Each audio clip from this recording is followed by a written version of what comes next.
മാറ്റി നിർത്തുന്നു എന്ന് പറയണ്ടല്ലോ ചിലവർ.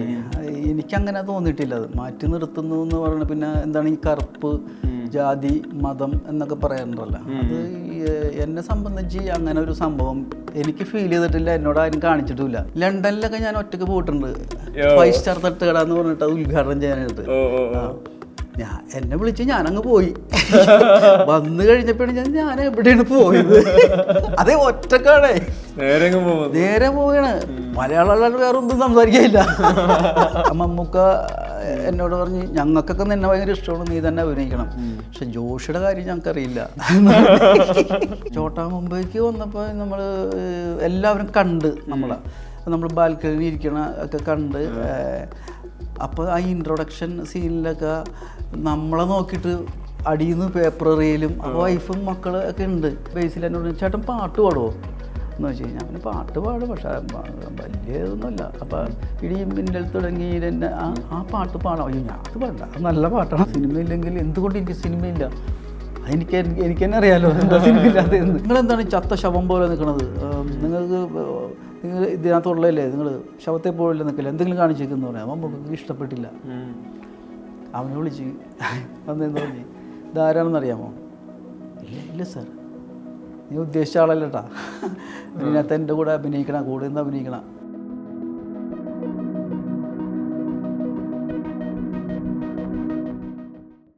ദ ക്യൂ ഷോ ടൈമിൽ ബിച്ചുക്കുട്ടൻ, വെൽക്കം. നമസ്കാരം. ഞാൻ ആദ്യമേ ഒരു സീക്വൻസിനെ കുറിച്ച് ചോദിക്കാം.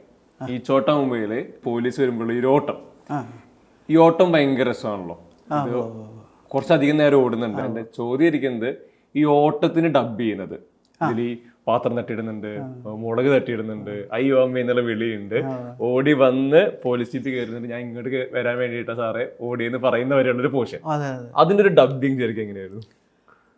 അത് ആ ഷോട്ട് എന്നോട് നേരത്തെ പറഞ്ഞിരുന്നത്, നിന്നെ പോലീസുകാർ പിടിക്കാൻ വരുമ്പോൾ നീ ഓടി ജീപ്പിൽ കയറുന്നു എന്ന് മാത്രമേ ഉള്ളൂ. നീ ഓടി ജീപ്പിൽ കയറിയിട്ട് പോവാ സാറേ എന്ന് ചോദിക്കണേ. അപ്പോൾ ആ ഒരു സസ്പെൻസ് വേണം, കാരണം ഓടുന്നത് അത്രേ ഉള്ളതിനകത്ത്. അപ്പം ഞാൻ കരുതിയതെന്ന് വെച്ചാൽ നമ്മുടെ മനസ്സിൽ ഒരു വിഷ്വലുണ്ടല്ലോ. അപ്പം നമ്മൾ കരുതിയത് അവരൊക്കെ തട്ടി മാറ്റിയിട്ട് ചാടി കയറുന്നു എന്നാണ്. പക്ഷെ ഇത്രയും ഒരു സംഭവം ഉണ്ടെന്ന് അന്നേരത്ത് ഞാൻ നോക്കിക്കഴിഞ്ഞാൽ, ഞാൻ ചെന്ന് കഴിഞ്ഞപ്പോൾ മറ്റേ നമ്മുടെ ക്യാമറമാൻ അഴകപ്പൻ സാറ് മുകളിൽ കയറിയിരിക്കുന്നു, ക്രെയിനിൽ കയറിയിരിക്കുന്നു, അത് റൗണ്ട് ഇട്ടാകുന്നു. പിന്നെ അവിടെ ഇവിടെയൊക്കെ കുറേ ആളുകൾ. അപ്പോൾ എന്നോട് ഇങ്ങനെ പറഞ്ഞ്, അന്ന് ഫിലിമാണല്ലോ, ഫിലിമാണ്. അപ്പം നമ്മുടെ പേടിയെന്ന് വെച്ചാൽ ഒരടി പോയി കഴിഞ്ഞാൽ 10,000 രൂപ എന്നൊക്കെ മനസ്സിൽ കിടക്കല്ലേ. അപ്പോൾ എന്നോട് പറഞ്ഞ് ബിജുവിൻ്റെ സ്പീഡ് ഒന്ന് കാണിച്ചു തരാൻ പറഞ്ഞ് എന്നോട് അഴകപ്പൻ സാറ്. അപ്പോൾ ഞാൻ പറഞ്ഞ് സ്പീഡിൽ ഓടണോ? അല്ല, ബിജുവിൻ്റെ ഒരു ഇത്രയും ഒരു ഇതാണല്ലോ, ഒരു പെട്ടെന്ന് പോലീസുകാരെ കാണുമ്പോൾ ഒരു ഹരിബറിയിൽ ഓടുന്നതല്ല, അതുപോലെ അങ്ങ് ഓടിക്കോളാൻ പറഞ്ഞ്. അപ്പം ഞാനൊരു നിശ്ചിത ഇതിലങ്ങ് ഓടി, അങ്ങനെ തന്നെ ഓടിയാൽ മതി എന്ന് പറഞ്ഞു.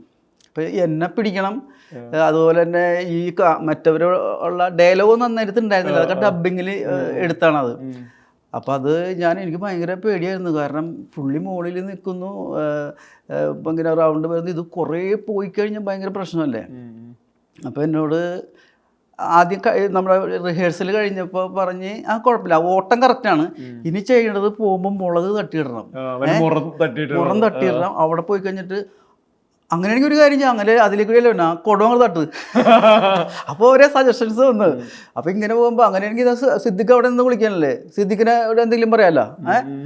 അപ്പം അങ്ങനെ കൂടി. അപ്പം എൻ്റെ മറ്റേ ഈ സ്പീഡ് പോയി എൻ്റെ മനസ്സിൽ നിന്ന്. പിന്നെ അതാണ് നോക്കിയല്ല. പക്ഷേ ഒറ്റ ഷോട്ട് കൊണ്ട് അത് കറക്റ്റായി എന്നുള്ളതാണ്. അത് ക്യാമറമാനൊക്കെ അത് ഭയങ്കര സഹകരണമായിരുന്നു നമ്മളോട്. അത് ഒരു ഭാഗ്യമാണത്. പിന്നെ ആ ഒരൊറ്റ ഷോട്ട് എന്ന് പറയാനായിട്ട് നമ്മളിങ്ങനെ ഓടി കയറി വന്നിട്ട് ജീപ്പിൽ കയറി ഇരുന്ന് ഇങ്ങനെ നോക്കുന്ന പോവാ സാറേ നോക്കണം, അതുവരെ ഉണ്ട്.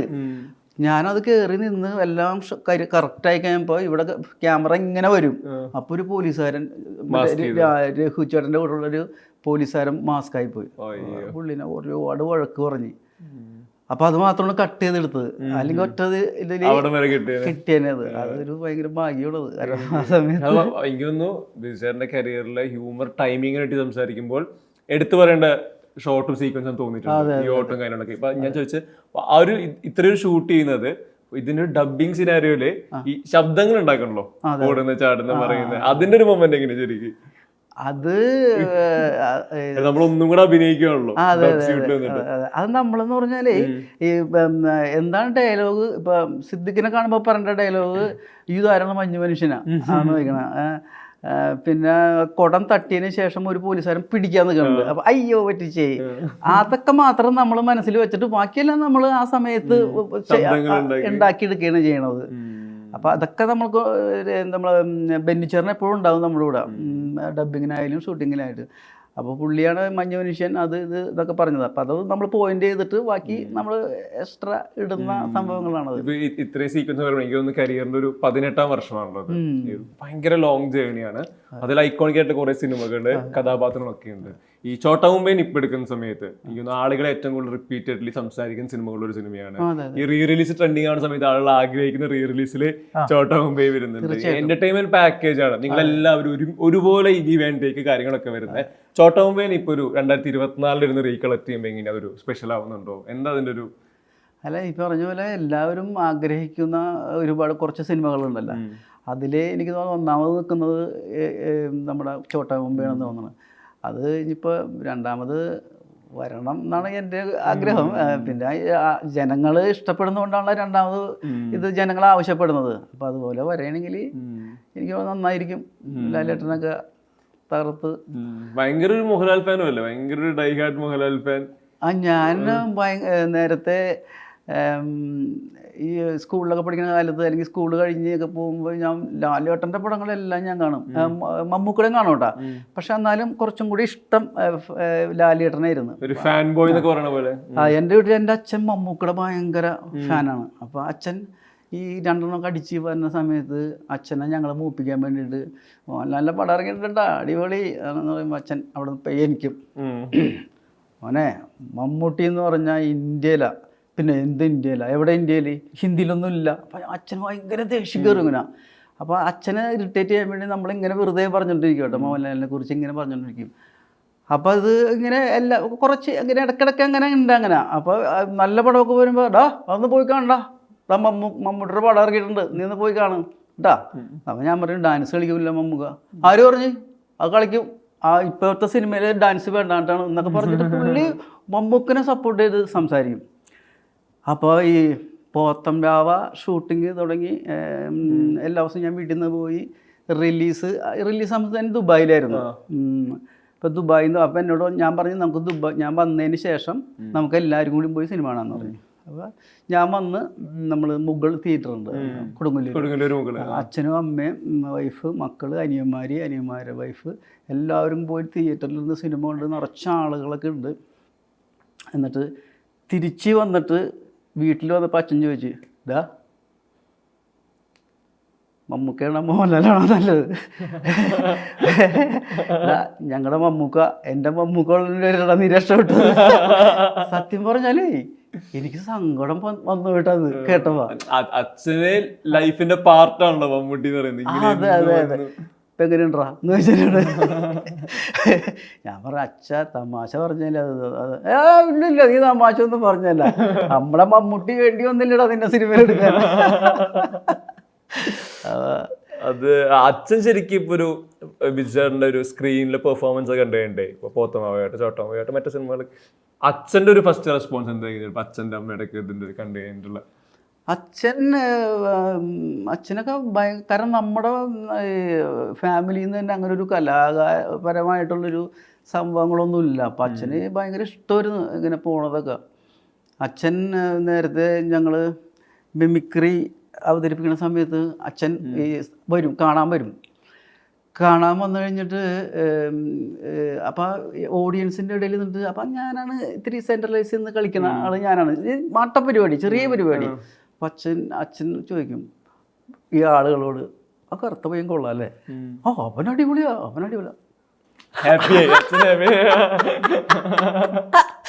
പിന്നെ പോരുന്ന പരിപാടിയൊക്കെ കഴിഞ്ഞ് പോരുമ്പോൾ അച്ഛൻ ചുമ്മാ പറയും, ഒരു കറുത്തൊരുത്തരുണ്ടായിരുന്നു കേട്ടോ, അവൻ ഗംഭീരമായിരുന്നു, പക്ഷെ നല്ല പരിപാടി ആയിരിക്കും കേട്ടോ അത്. അച്ഛൻ സ്വയം നമ്മളെ പ്രൊമോട്ട് ചെയ്തിട്ടിരിക്കും. അങ്ങനെ അച്ഛൻ ഭയങ്കര സപ്പോർട്ടായിരുന്നു. പിന്നെ ഇങ്ങനെ സിനിമയിലൊക്കെ പെട്ടെന്ന് ഇങ്ങനെ വന്നപ്പോഴും പുള്ളിക്ക് ഭയങ്കര സന്തോഷമായി. കാരണം അതും തന്നെയല്ല മമ്മൂക്കയുടെ പടമല്ലേ. ഇപ്പൊ എങ്ങനെ ഉണ്ടാന്ന് ചോദിച്ചോളൂ, എല്ലാം ഉണ്ടായിരുന്നു അതിനകത്ത്. ഒറ്റ വൺ ലൈനറിലല്ല. ഈ സിനിമ പറയുമ്പോൾ എനിക്ക് തോന്നുന്നു ഈ 5 സ്റ്റാർ തട്ടുകട അത് കരിയറിൽ ഭയങ്കര പ്രധാനപ്പെട്ടതാണല്ലോ. അതായത് ഓൺ നെയിമിൽ തന്നെ സ്ക്രീനിൽ ബിജുക്കുട്ടനായിട്ട് തന്നെയാണല്ലോ അവിടെ വരുന്നത്. അത് ഈ മൾട്ടിപ്പിൾ എപ്പിസോഡുകളൊക്കെ ആയിട്ട് ഷൂട്ട് ചെയ്യുന്ന പരിപാടിയാണ്. അതിലൊരു സിനിമ പോലെയല്ല അതിന്റെ സെറ്റപ്പ് വരുന്നത്. അതിന്റെ സെറ്റിങ്ങിലാണെങ്കിലും പെർഫോമൻസിലൊക്കെ ആണെങ്കിലും വേറെ തരത്തിലാണ് നിങ്ങൾ പെർഫോം ചെയ്യുന്നത്. ഈ 5 സ്റ്റാർ തട്ടുകടയെ ഇപ്പൊ റീകൾട്ട് ചെയ്യുമ്പോൾ അത് സിനിമയിലോട്ടുള്ള ഒരു ഫ്യൂവൽ എന്നതിനപ്പുറത്തേക്ക് ബിജുക്കുട്ടൻ എന്നൊരു ആക്ടർ അല്ലെങ്കിൽ ഒരു ആർട്ടിസ്റ്റ്, ഒരു മിമിക്രി കലാകാരൻ, പെർഫോമർ ശരിക്കും എങ്ങനെയാണ് അത് സപ്പോർട്ട് ചെയ്തിട്ടുള്ളത്? അത് ഒരുപാട് സപ്പോർട്ട് ചെയ്തിട്ടുള്ളൊരു പ്രോഗ്രാമായിരുന്നു അത്. ആ സമയത്ത് എന്ന് പറഞ്ഞാൽ ഇപ്പോൾ ഈ പറഞ്ഞ പോലെ ഈ റിയാലിറ്റി ഷോകളോ അങ്ങനെയുള്ള കാര്യങ്ങളോ ഒന്നുമില്ല. പിന്നെ ഇപ്പോൾ പറഞ്ഞോട്ട് ഈ സോഷ്യൽ മീഡിയ കാര്യങ്ങളൊന്നുമില്ല. പക്ഷേ അതുകൊണ്ട് അത് ഏഷ്യാനെറ്റിലായതുകൊണ്ട് തന്നെ ഭയങ്കര റേറ്റിംഗ് ഉള്ളൊരു പ്രോഗ്രാമായിരുന്നു. അപ്പോൾ അത് കാണാൻ വേണ്ടി തന്നെ ആളുകൾ ഇരിക്കുമായിരുന്നു. അത് മമ്മൂക്ക കണ്ടിട്ടുണ്ട്, മമ്മൂക്ക കണ്ടിട്ടുണ്ട്. അതുപോലെ തന്നെ ബെന്നിച്ചേട്ടൻ കണ്ടിട്ടുണ്ട്, ലാലേട്ടൻ അതായത് ലാൽ ക്രിയേഷൻസിൽ പുള്ളിയും കണ്ടിട്ടുണ്ട്. അപ്പോൾ അതുവഴിയാണ് നമുക്ക് സിനിമയിലോട്ട് വിളിക്കണത്. അപ്പോൾ അത് തന്നെയാണ് നമ്മുടെ ഏറ്റവും വലിയ, എനിക്ക് തോന്നുന്നത് സിനിമയിൽ അഭിനയിക്കുന്നതിന് മുമ്പ് തന്നെ ഈ 5 സ്റ്റാർ തട്ടുകടയിൽ വെച്ച് തന്നെ ഞാൻ ഒരുപാട് ഇനാഗുറേഷനും അതുപോലെ തന്നെ എന്താണ് പറയുക ഒരു എന്താ ചെറിയൊരു സ്റ്റാർ പോലെയൊക്കെ ആയിരുന്നു നമ്മളെ കാണാനും. നമ്മൾ ലണ്ടനിലൊക്കെ ഞാൻ ഒറ്റയ്ക്ക് പോയിട്ടുണ്ട് 5 സ്റ്റാർ തട്ടുകട എന്ന് പറഞ്ഞിട്ട് അത് ഉദ്ഘാടനം ചെയ്യാനായിട്ട്. എന്നെ വിളിച്ച് ഞാനങ്ങ് പോയി. വന്നു കഴിഞ്ഞപ്പോഴാണ് ഞാൻ എവിടെയാണ് പോയത്. അതേ ഒറ്റക്കാണേ, നേരെ പോവാണ്. മലയാളം വേറെ ഒന്നും സംസാരിക്കില്ല. എവിടെയൊക്കെ ഇംഗ്ലീഷൊക്കെ പറഞ്ഞു തന്നിട്ട് ഞാൻ അവിടെയൊക്കെ എവിടെ എന്തൊക്കെ പറഞ്ഞ അവർക്കും തോന്നി വിട്ടാക്ക. ഞാൻ ധൈര്യമായിട്ട് പോയി അവിടെ പോയി അതൊക്കെ ഉദ്ഘാടനം ചെയ്ത് നമുക്ക് കിട്ടിയൊരു ഓപ്പർച്യൂണിറ്റി അല്ല, അത് കളയാൻ പറ്റൂല, പേടിയാണെന്ന് പറഞ്ഞത്. അപ്പോൾ ഈ സിനിമക്ക് മുമ്പേ തന്നെ നമുക്ക് അങ്ങനെ ഒരു ഇത് കിട്ടിയ ഒരു എന്താണ് ഒരു വാല്യൂ കിട്ടിയത് നമുക്ക് 5 സ്റ്റാർ തട്ടുകട എന്നാണ്. അപ്പോൾ അതൊരു ഈ എല്ലാവരും സിനിമാക്കാരൊക്കെ കാണുന്നത് അതാണ്. അതിക്ക് മുമ്പ് നമ്മൾ ചാനലിൽ പരിപാടിയൊക്കെ നടത്തിയിട്ടുണ്ട്, പക്ഷെ അന്ന് വലിയ റേറ്റിംഗ് ഇല്ലാത്തതാണ്. ഈ നടന്മാരൊക്കെ നമ്മളോട് സംസാരിച്ചു തുടങ്ങിയത് ടിനിനെയാണ് എല്ലാവരും വിളിക്കുന്നത്. അപ്പോൾ ടിനിനെ എന്നെ അന്വേഷിക്കും. അപ്പോൾ പലരും ഞാൻ ഷൂട്ട് സ്ഥലത്ത് ചെല്ലട്ടെ, ഞാൻ അവനെ പരിചയപ്പെടുത്താമെന്ന് പറയും. അപ്പോൾ പല ആളുകളും എന്നോട് സംസാരിച്ചിട്ടുണ്ട് അങ്ങനെ. അപ്പോൾ നമുക്ക് ഭയങ്കര അത്ഭുതമാണ്. കാരണം നടന്മാരൊക്കെ നമ്മളോട് നന്നായിട്ടുണ്ട് കേട്ടോ, നന്നായി പെർഫോം ചെയ്യുന്നുണ്ട്, കഴിഞ്ഞ ആഴ്ചത്തെ നമുക്ക് ഇഷ്ടപ്പെട്ടു എന്നൊക്കെ പറഞ്ഞ്. പക്ഷെ മമ്മൂക്ക അത് കണ്ടിട്ടുണ്ടാവുമെന്ന് ഞാൻ പ്രതീക്ഷയില്ല ഒരിക്കലും. മമ്മൂക്ക അത് കണ്ടിട്ടാണ് ബെന്നിച്ചേട്ടനും ജോഷ് സാറിന് മാത്രമേ എന്നെ അറിയാതെ ഉണ്ടായിരുന്നുള്ളൂ. ലൊക്കേഷനിൽ വരുന്നവരെ ആരാണെന്ന് അറിയില്ല. അപ്പോൾ ഇവരും 3 പേരും പറഞ്ഞ്, ബെന്നിച്ചേട്ടനും ഇവരൊക്കെ ആൻഡ്രു ജോസഫ് ഏട്ടനൊക്കെ പറഞ്ഞ്. അപ്പോൾ എന്നെ കണ്ടിട്ടില്ല പുള്ളി. അപ്പോൾ എന്നോട് മമ്മൂക്ക എന്നോട് പറഞ്ഞ് ഞങ്ങൾക്കൊക്കെ നിന്നെ ഭയങ്കര ഇഷ്ടമാണ്, നീ തന്നെ അഭിനയിക്കണം. പക്ഷെ ജോഷിയുടെ കാര്യം ഞങ്ങൾക്കറിയില്ല. അപ്പോൾ അത് കഴിഞ്ഞപ്പോൾ ഒരു ദിവസം ആൻഡ്രു ചേട്ടൻ വിളിച്ചു പറഞ്ഞ് ജോഷി സാറ് നിന്നൊന്ന് കാണണമെന്ന് പറഞ്ഞ്. അപ്പം ഞാൻ ബൈക്ക് എടുത്തിട്ട് എന്നെ ഒരു കൺട്രോളർ ജോഷി സാറിൻ്റെ വീട്ടിൽ കൊണ്ടുപോയി. വീടിൻ്റെ അടുത്തെത്തിയപ്പോഴും ഒരു കാറ് അങ്ങോട്ട് പോയി, ജോഷി സാറിൻ്റെ കാർ അങ്ങോട്ട് പോയി. അപ്പം ഞാൻ കണ്ട് പുള്ളിനാ ജോഷി സാറാണെന്ന് എനിക്കറിയാം. ഞാൻ പറഞ്ഞു ജോഷി സാറ് പോയല്ല. അപ്പോൾ പുള്ളി പറഞ്ഞു ഒരു കാര്യം ചെയ്യുന്ന, നമുക്ക് ഇവിടെ നിൽക്കാം, ചിലപ്പോൾ വരികയായിരിക്കും. ഇപ്പം മതിലിൻ്റെ അപ്പുറത്തെ റോഡിൽ അങ്ങ് നിൽക്കുകയാണ്. അപ്പോഴേക്കും ചേച്ചി സാറിൻ്റെ വൈഫ് എനിക്കൊന്ന് ക്യാമറ ഉണ്ടെന്നാണ് കണ്ടിട്ട് വാ അങ്ങോട്ട് കയറി ഇരിക്കാൻ പറഞ്ഞു എന്നോട്. അവൻ നമ്മൾ ഞെട്ടിപ്പോയി, ഇതെന്താണ്. അപ്പോൾ കയറി ഇരുന്ന് സാറ് ഇപ്പോൾ വരും കേട്ടോ. സാറ് ഒരു 5 മിനിറ്റ് കറക്റ്റ് 5 മിനിറ്റ് കഴിഞ്ഞപ്പോൾ സാറ് കയറി ഇങ്ങനെ വന്നപ്പോഴേക്കും ഇവിടെ ഹൃദയമൊക്കെ ഇടിച്ചു തുടങ്ങി അവിടെ. ഞാൻ എഴുന്നേറ്റ് നിന്ന്. അപ്പം മറ്റേ പുള്ളി എന്നെ പറഞ്ഞ് സാറേ ഇതാണ് ബിജുക്കുട്ടൻ. ഓക്കെ ഓക്കെ എന്ന് പറഞ്ഞ് പുള്ളി പോയി.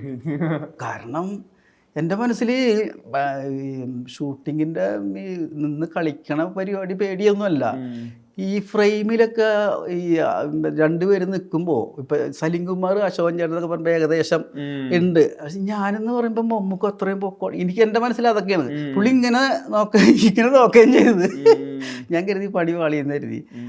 2 ദിവസം കഴിഞ്ഞപ്പോൾ ആൻഡ്രു ചേട്ടൻ വിളിച്ച് പറഞ്ഞ് എടാ ഇതെന്നെ ഇഷ്ടപ്പെട്ടിട്ടുണ്ട് കേട്ടോ. അങ്ങനെ പുള്ളി ആ നോട്ടത്തിൽ വേറെ ഒന്നും പറഞ്ഞില്ല. ശരി പോയിക്കോ എന്ന് പറഞ്ഞു എന്നോട്.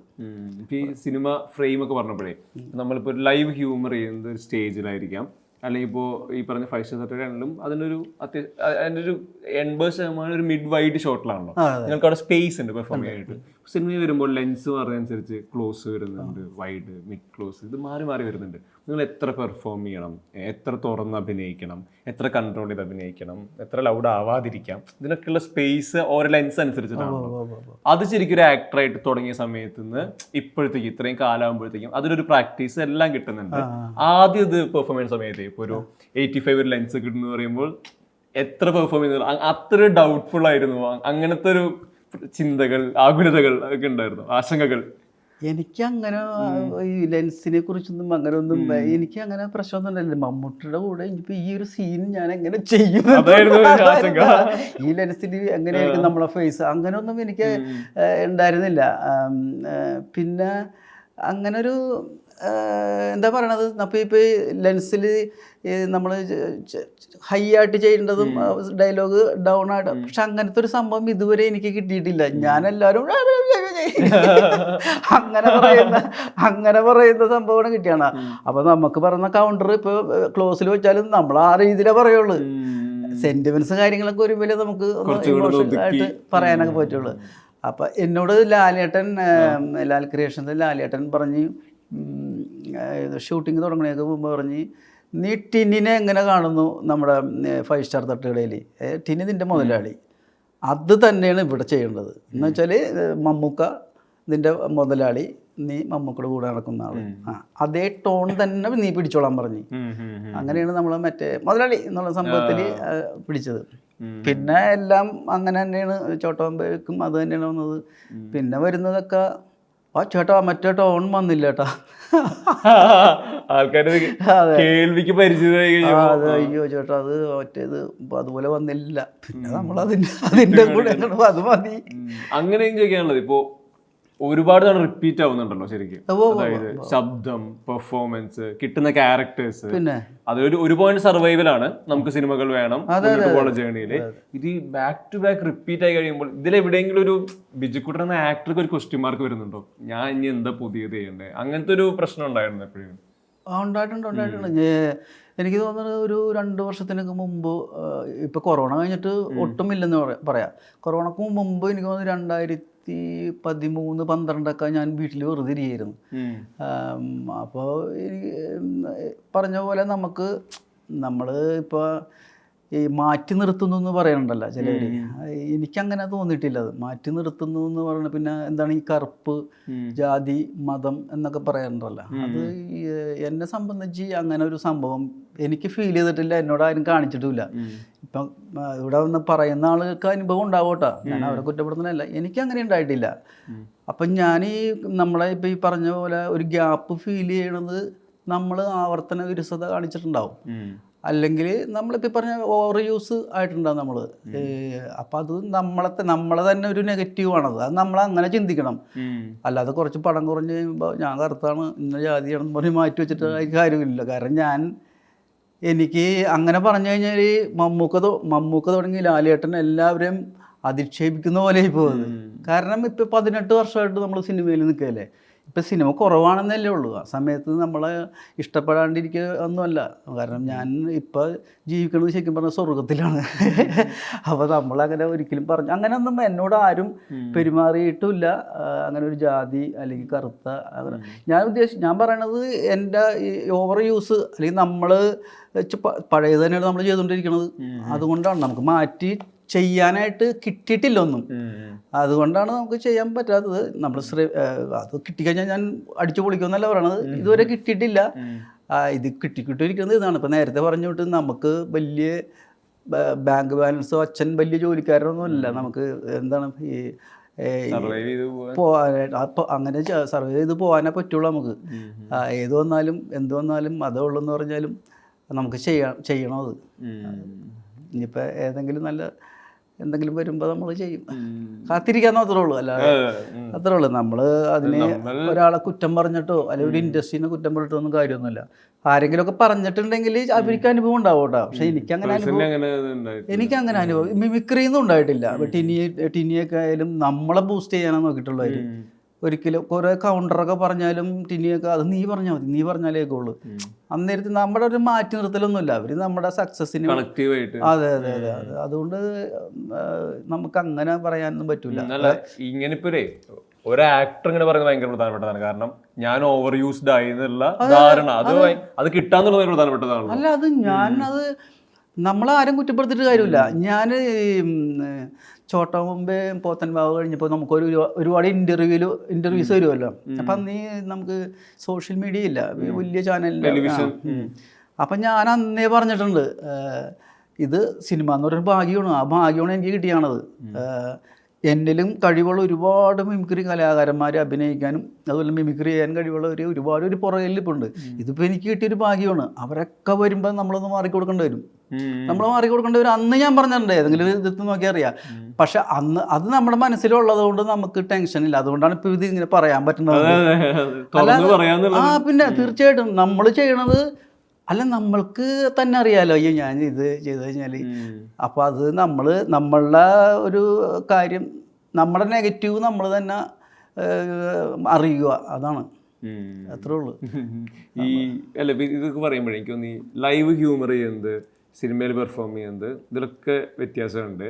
അവിടെ നിന്നൊരു റിയാലിറ്റി ഷോയുടെ ജഡ്ജായിരിക്കുന്നത്, അവിടെ ലൈവായിട്ട് ഓൺ സ്റ്റേജ് ഹ്യൂമർ ആണല്ലോ കാണുന്നത്. എനിക്ക് തോന്നുന്നു ആ പ്രോസസ്സിൽ അതിനെ ജഡ്ജ് ചെയ്യാൻ പറ്റാന്നുള്ളത് വന്ന വഴിയാണ്. ഇതിന്റെ പെർഫോമൻസ് മീറ്റർ അറിയാം. ഇതിൽ ചിരിക്കണോ ചിരിക്കണ്ടേ, എത്ര മാർക്ക് കൊടുക്കണോ, ഒരു ജഡ്ജായിട്ട് ഇരിക്കുന്ന ഒരു മൊമെന്റ് ശരിക്കും എങ്ങനെയാ? അത് പലപ്പോഴും നമുക്കത് ഭയങ്കര നമ്മുടെ ജഡ്ജ്മെൻറ്റ് പറയാനായിട്ട് നമുക്ക് ഭയങ്കര വിഷമം ഉണ്ടാകും. കാരണം അവിടെ വന്നിരിക്കുന്ന ആളുകൾ നേരത്തെ ഞാൻ പറഞ്ഞ പോലെ നമ്മുടെ പിന്നിലേക്ക് കുറേ ആളുകളുണ്ട് കഴിവുള്ളവർ. അവർ സിനിമയിലേക്ക് എത്തി വരുമെന്ന് നേരത്തെ പറഞ്ഞില്ലേ, അങ്ങനെയുള്ള കലാകാരന്മാരാണ് അവിടെ വന്നത്. പക്ഷേ അവർ അന്നത്തെ ആ ഒരു സ്കിറ്റിൽ മാത്രമേ ഒന്ന് ഡൗൺ ആയിട്ടുള്ളൂ. എങ്കിലും നമുക്ക് ചേട്ടനെ വിളിക്കുന്ന ആൾക്കാരും അവരുടെ കാസറ്റിലും ഒക്കെ നമ്മൾ ചെന്ന് ഇങ്ങനെ നിൽക്കാൻ റെക്കോർഡിങ്ങിൻ്റെ സ്റ്റുഡിയോയിൽ ചെന്നിട്ട് ഒരു ചാൻസ് തരുമോ എന്നൊക്കെ ചോദിച്ച് നിന്ന ആളുകളാണ് നമ്മൾ ഇങ്ങനെ ചെയ്യണത്. അപ്പം ഞാനത് പരമാവധി ചേട്ടനോട് എനിക്കത് പറയണതിൽ വിഷമമുണ്ട്. അങ്ങനെ പറഞ്ഞിട്ടാണ് തുടങ്ങുന്നത്. അപ്പോൾ കാര്യം മനസ്സിലാവുമായിരിക്കും. കാരണം നിങ്ങളൊക്കെ വലിയ കലാകാരന്മാരാണ്.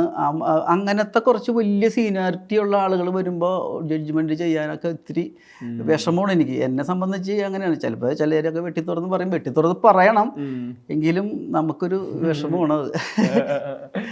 അത് തന്നെ എനിക്ക് തോന്നുന്നു ഭയങ്കര ട്രെൻഡിങ് ആയതാണ് ഈ ഒന്നും പറയാനില്ല എന്ന് പറയുന്നത്. അതിപ്പോ വാട്സാപ്പ് സ്റ്റിക്കറായിട്ട് മീമുകളില് ട്രോളുകളിലൊക്കെ ഭയങ്കര വൈറലായതാണ്.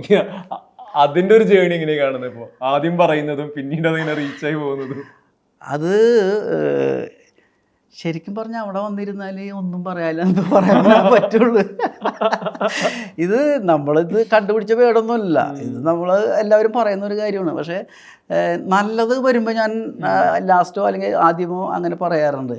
പക്ഷെ അതങ്ങനെയോ അത് പിന്നെ പിന്നെ പറയാതിരിക്കാൻ പറ്റാത്ത ഇതായിപ്പോയി. കാരണം അവിടെ നിൽക്കുന്ന കണ്ടസ്റ്റൻറ്റ് പറയും, ബീച്ചറിനെ കൊണ്ട് അതൊന്ന് പറയിപ്പിക്കൂ, അങ്ങനെ അപ്പോൾ വിജയുടെ അതൊന്നും പറയണത് മോനെ ഒന്നും പറയാനില്ല.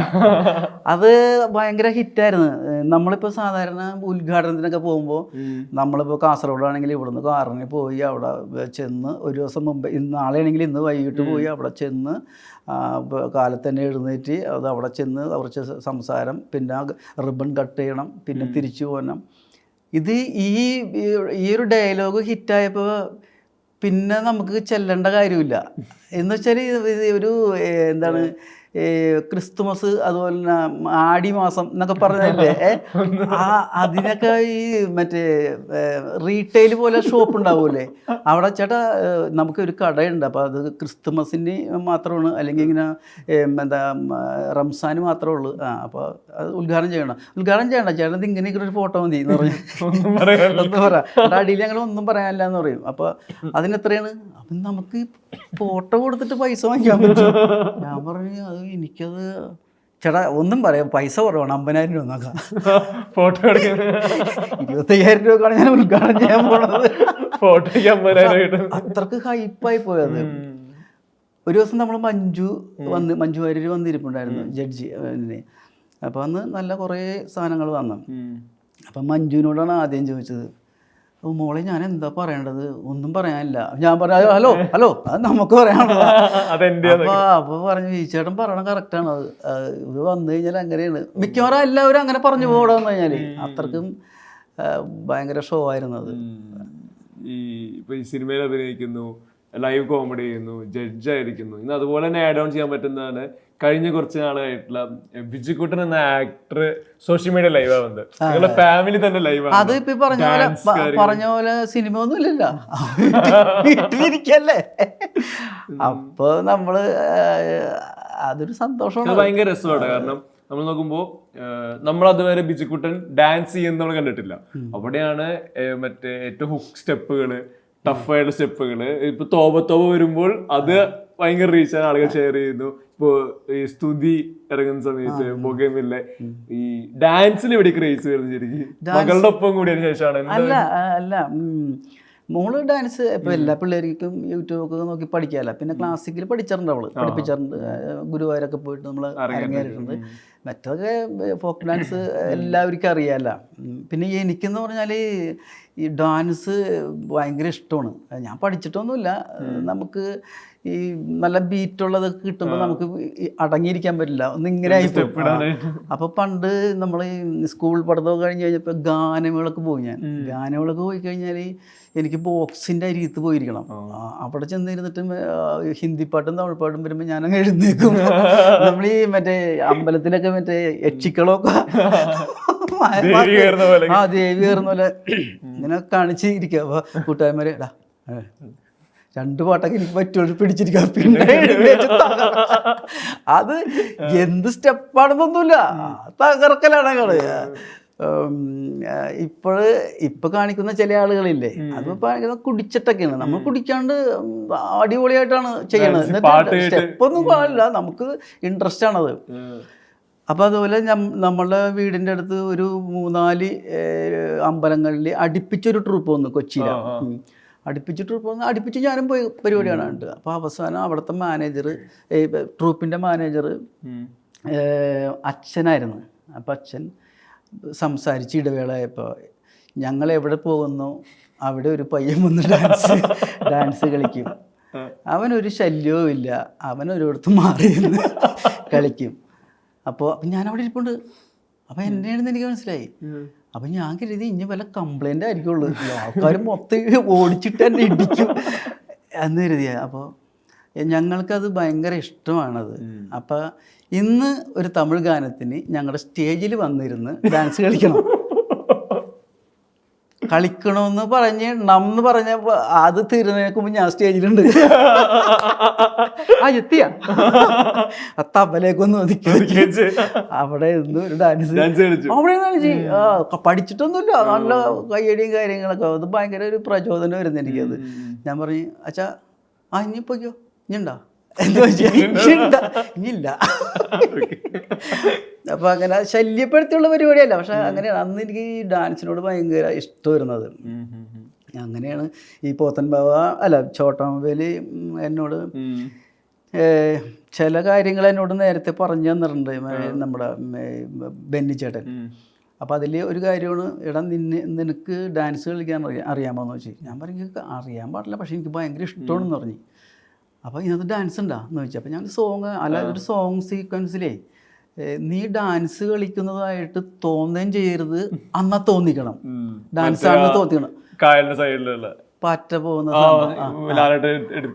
അപ്പം ഞാൻ ആലോചിച്ച് ദൈവം ഇത് എങ്ങനെയാണ് കളിക്കുന്നതായിട്ട് നമുക്ക് ഓഡിയൻസിന് തോന്നണം, ക്ലൈമാക്സിൽ ഡാൻസ് അല്ല നീ കളിച്ചതെന്നുള്ളതും മനസ്സിലാവണം എന്ന് പറഞ്ഞ്. അപ്പം അറിയാത്ത പോലെ കളിച്ചാൽ പോരെ, അറിയാത്ത പോലെ നീ കളിച്ചാൽ മതി, വലിയ സ്റ്റെപ്പൊന്നും വേണ്ട, പക്ഷേ ഡാൻസ് ആയിരിക്കണം, ഡാൻസിന് തോന്നിക്കണം.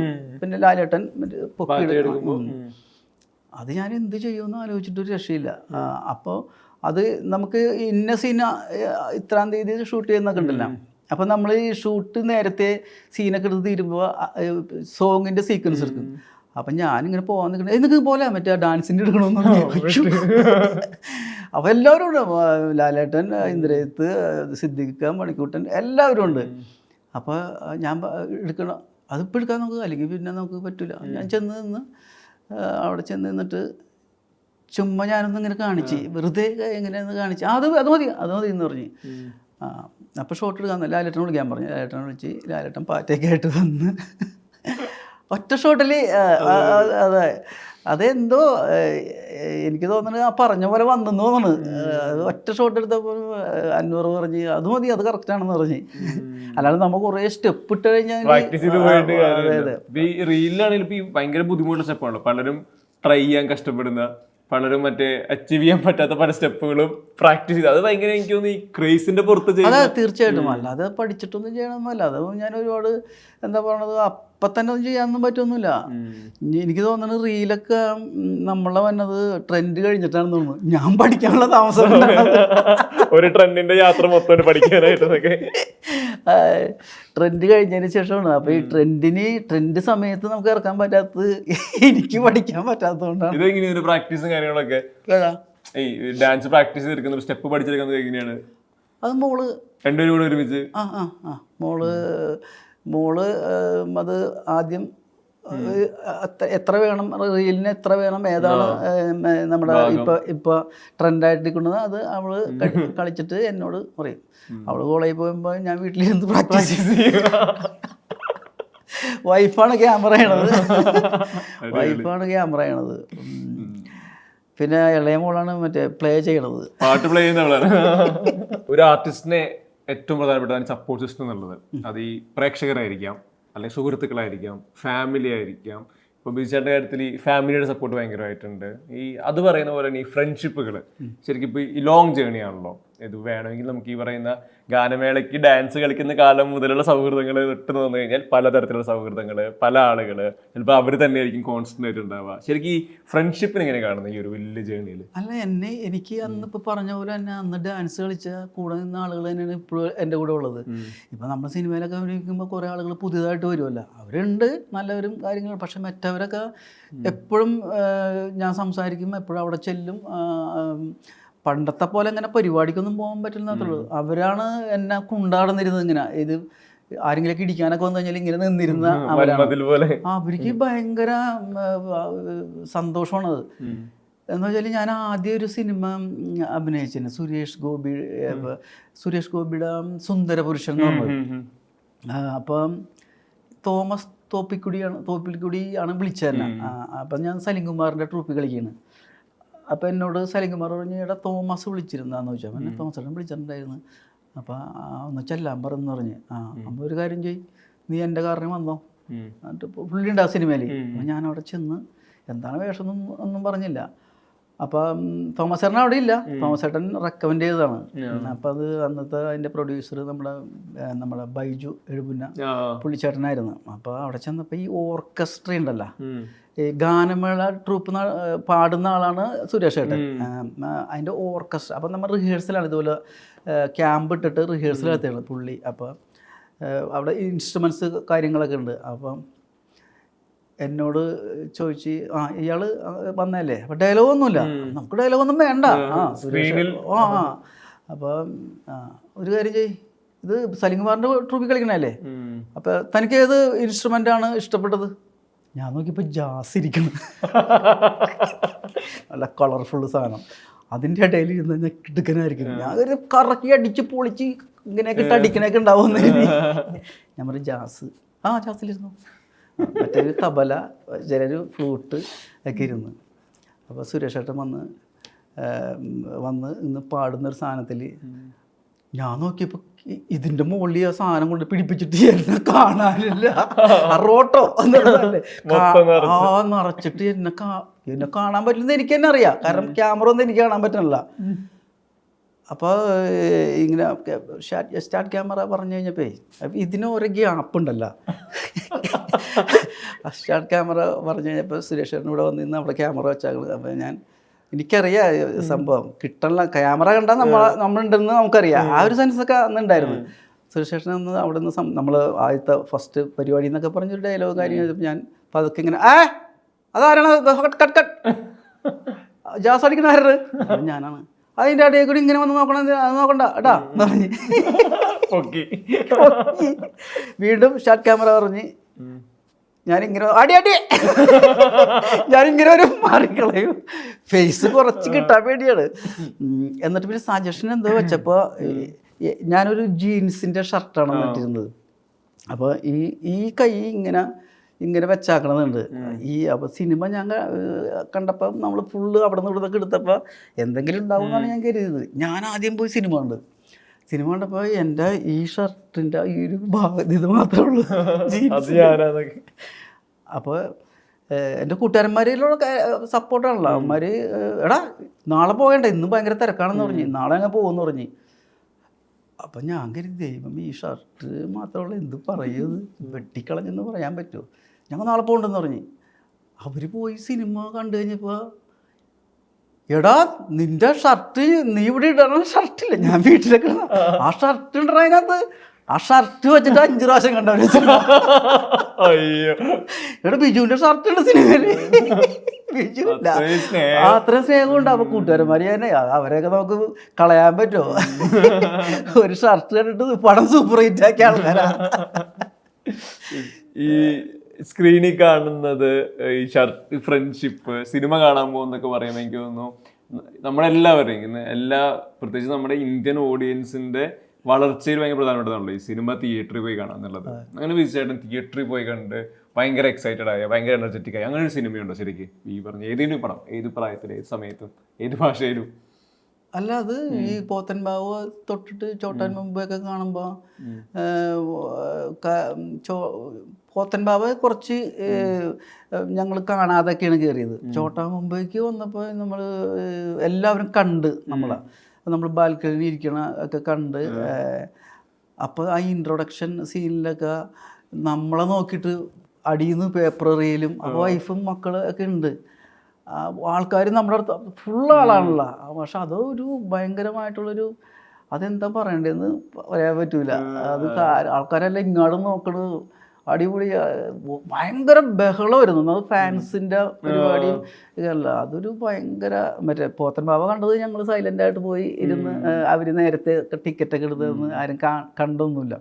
പക്ഷെ ഇത് അങ്ങനെ സ്വഭാവം എന്റർടൈൻമെന്റ് ആണല്ലോ. അതെ അതെ അതെ. ഞങ്ങള് പടം റിലീസാകുമ്പോൾ എല്ലാവരും കൂടിയാണ് പോയി കാണാൻ, ഞാൻ ഒറ്റക്ക് പോയി കാണൂല. അഥവാ ഞാൻ വല്ല ഷൂട്ടിങ് ലൊക്കേഷനിലാണെങ്കിൽ അവർ പോകും, വീട്ടുകാരെല്ലാവരും കൂടിയാണ് പോണത്. അതൊരു ചടങ്ങ് പോലെ. അതെ അതെ. ഇപ്പം നമ്മൾ ലാസ്റ്റ് ഇറങ്ങിയ നമ്മുടെ ARM വരെ ഫുൾ ഫാമിലി ആയിട്ട് അങ്ങനെ പോകുള്ളൂ. എന്നുവെച്ചാൽ എൻ്റെ വൈഫും എൻ്റെ മക്കളും അല്ല, അച്ഛനമ്മ അനിയന്മാരും അരിമാരോ മക്കളായിട്ട് അങ്ങനെ പോകുള്ളൂ എവിടെ പോയാലും ഞങ്ങൾ. ഈ എന്താ പറയാ സിനിമാറ്റിക് ജേണിയില് എനിക്ക് തോന്നി ബേസിൽ എന്ന മേക്കറുടെ കൂടെയുള്ള അസോസിയേഷൻ, അതിപ്പോ കുഞ്ഞിരാമായണ ആവട്ടെ, ഗോതയാവട്ടെ, മിന്നൽ മുരളി ആവട്ടെ, ഈ ക്യാരക്ടേഴ്സിന് നല്ല ഒരു ഐഡന്റിറ്റി ഉണ്ട്. നമ്മൾ പെട്ടെന്ന് ഇപ്പോ കുഞ്ഞിരാമായണം എന്ന് പറഞ്ഞു കഴിഞ്ഞാൽ നമുക്ക് പെട്ടെന്ന് ഭീകരനെ കയറി വരും. ഭീകരൻ ചിലപ്പോ ആ പൂട്ട് ലോക്ക് ചെയ്യുന്ന ഞാൻ മനസ്സിലേക്ക് വരുന്നത്.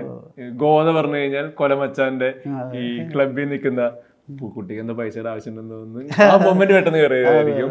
മിന്നൽ മുരളി പറയുമ്പോൾ പെട്ടെന്ന് ഓടിക്കഴിയുമ്പോൾ ഓട്ടോന്റെ സൈഡിൽ നിൽക്കുന്ന സീക്വൻസ്, അതായത് ആക്ടർക്ക് അവിടെ ഒരു ഐഡന്റിറ്റി കിട്ടുന്നുണ്ട്. ഈ ബേസിൽ എന്ന ഫിലിം മേക്കർ ശരിക്കും എങ്ങനെ കാണുന്നത് ഈ കരിയറിൽ ഒരു പോക്കിൽ?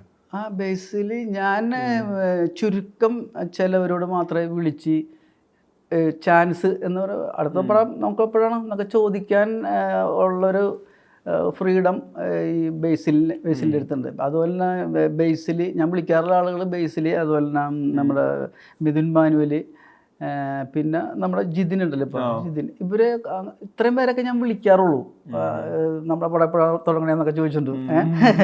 അല്ലാതെ ഞാൻ അങ്ങനെ ആരെയും വിളിച്ചിട്ടുള്ള പരിപാടിയും പിന്നെ എടുത്ത് പോയിരിക്കുക, അവിടെ സമയം ചിലവഴിക്കുക, അപ്പോൾ അതിനകത്ത് അങ്ങോട്ട് പതുക്കെ ഇൻവോൾവ് ആവുക, അങ്ങനത്തെ പരിപാടിയൊന്നും ഞാൻ ചെയ്തില്ല. പക്ഷെ ബേസിൽ നമുക്ക് അത് നല്ലതേ തരുള്ളൂ. ഈ മിന്നൽ മുരളിയിൽ ബേസിൽ തന്നെ തോന്നിയത് എനിക്ക് കുറച്ചേ ഉള്ളൂ, ഈ ഒരു സാധനം മാത്രമേ ഉള്ളൂ. അപ്പോൾ ബേസിൽ പറഞ്ഞ് ചേട്ടൻ പോകരുത് കേട്ടോ, നമുക്ക് എന്തെങ്കിലും ക്രിയേറ്റ് ചെയ്യാം സീനൊക്കെ. ഞാൻ പറഞ്ഞു ഞാൻ ഉണ്ട് ഇവിടെ എന്ന് പറഞ്ഞ്. പക്ഷെ ഒന്നും ചെയ്യാൻ പറ്റില്ല, കാരണം ഇത്രയും ദിവസത്തെ ഷൂട്ടിങ് അല്ലേ. അവസാനം ഷൂട്ട് കഴിഞ്ഞപ്പോൾ ഡബ് ചെയ്യണ സമയത്ത് ബേസിൽ പറഞ്ഞ് കുറഞ്ഞ അത് കുഴപ്പമൊന്നുമില്ല, അതിനെന്താണ് പക്ഷേ സിനിമ കണ്ടേ കൂടുതൽ എനിക്ക് തോന്നുന്നു ഒരു ട്രെയിലർ കണ്ടു. അപ്പോൾ ബേസിൽ തന്നെ തോന്നി. അപ്പോൾ ബേസിൽ എന്നോട് ചേട്ടൻ പാട്ട് പാടുമോ എന്ന് വെച്ച് കഴിഞ്ഞാൽ അവന് പാട്ട് പാടും, പക്ഷേ വലിയ ഇതൊന്നുമില്ല. അപ്പോൾ ഇടിയും മിന്നൽ തുടങ്ങി തന്നെ ആ പാട്ട് പാടാം. അയ്യോ ഞാൻ അത് പാടണ്ട, അത് നല്ല പാട്ടാണ്, അതാണ് വേറെ ആരെങ്കിലും. അപ്പോൾ ബേസിൽ എന്ന് പറഞ്ഞപ്പോൾ അതിൽ കുറഞ്ഞ് സിനിമയിൽ കുറഞ്ഞു പോയി എന്നുള്ളൊരു ഒരു വിഷമം കൊണ്ടാണ് അന്ന് ഇതിനകത്തേക്ക്. അത്രക്കും നമ്മളെയൊക്കെ അത്രക്കും സ്നേഹിക്കുന്ന ഒരാളാണ്. എല്ലാ സിനിമയിലും ഇതുവരെയായിട്ട് നമുക്ക് ചെറുതെങ്കിൽ ചെറുത് ഒരു സീൻ ഉണ്ടാവും. ഈ കുഞ്ഞിരാമായണത്തിൽ പറയുമ്പോഴേ, ഈ കുഞ്ഞിരാമായണം നമ്മൾ അതുവരെ കണ്ട സിനിമകളിലൊക്കെ ഈ എന്താ പറയാ മാതൃകകൾ പൊളിക്കായിരുന്നല്ലോ. ഒരു തരത്തിലൊരു മുത്തശ്ശി കഥ പോലെ, ഏതോ യൂണിവേഴ്സിൽ ഏതോ നാട്ടിൽ നടക്കുന്ന പോലെ സിനിമയ്ക്ക് ഭയങ്കര ഫ്രഷ്നസ് ഉണ്ടായിരുന്നു, ക്യാരക്ടേഴ്സിന് ഫ്രഷ്നസ് ഉണ്ടായിരുന്നു. ഈ കുഞ്ഞിരാമായണം ശരിക്കും ഇപ്പൊ എങ്ങനെ റീകളക്ട് ചെയ്യുന്നത്? ഇപ്പൊ പലരും പറയാറുണ്ട് റിപ്പീറ്റഡ്ലി കാണും സിനിമ. നെസ്രീൻ ഈ അടുത്ത് പറഞ്ഞു ബേസിലിന്റെ ഏറ്റവും കൂടുതൽ തവണ കണ്ടിട്ടുള്ള സിനിമ കുഞ്ഞിരാമായണാണ്. ഇപ്പൊ TV വന്നാൽ എപ്പോഴും കാണും. ഈ കുഞ്ഞിരാമായണം ശരിക്കും അങ്ങനെ ഒരു റിപ്പീറ്റ് വെച്ചുള്ള ബിജുക്കുട്ടന് ഒരു പേഴ്സണൽ സിനിമയാണോ? അതെ അതെ. ഞാനിപ്പോൾ അന്ന് പറഞ്ഞില്ലേ ഒരു 13-12 ആ സമയത്ത് വർഷം എനിക്ക് പടങ്ങളൊന്നും ഇല്ലാതിരിക്കുന്ന സമയത്ത് വന്ന പടമാണ് ഇത്, ഈ കുഞ്ഞിരാമായണം. അപ്പം അത് എനിക്ക് തോന്നുന്നു കുറച്ചും കൂടി മറ്റേ ടോണിൽ നിന്നൊക്കെ മാറി സംസാരിച്ചൊരു പടമാണ്. ഭയങ്കര സൈലൻ്റ് ആയിട്ടുള്ളൊരു ഹ്യൂമർ ആണെങ്കിൽ പോലും ഭയങ്കര ലൗഡല്ല. അപ്പോൾ അതെല്ലാവരും ഇഷ്ടപ്പെട്ടു. ആ പടം ഗംഭീര വിജയമായി. അത് ഭയങ്കര സന്തോഷമാണ്. കാരണം ഇപ്പം അത് റിപ്പീറ്റ് കാണാൻ ഞാനും ആഗ്രഹിക്കുന്നതാണ്.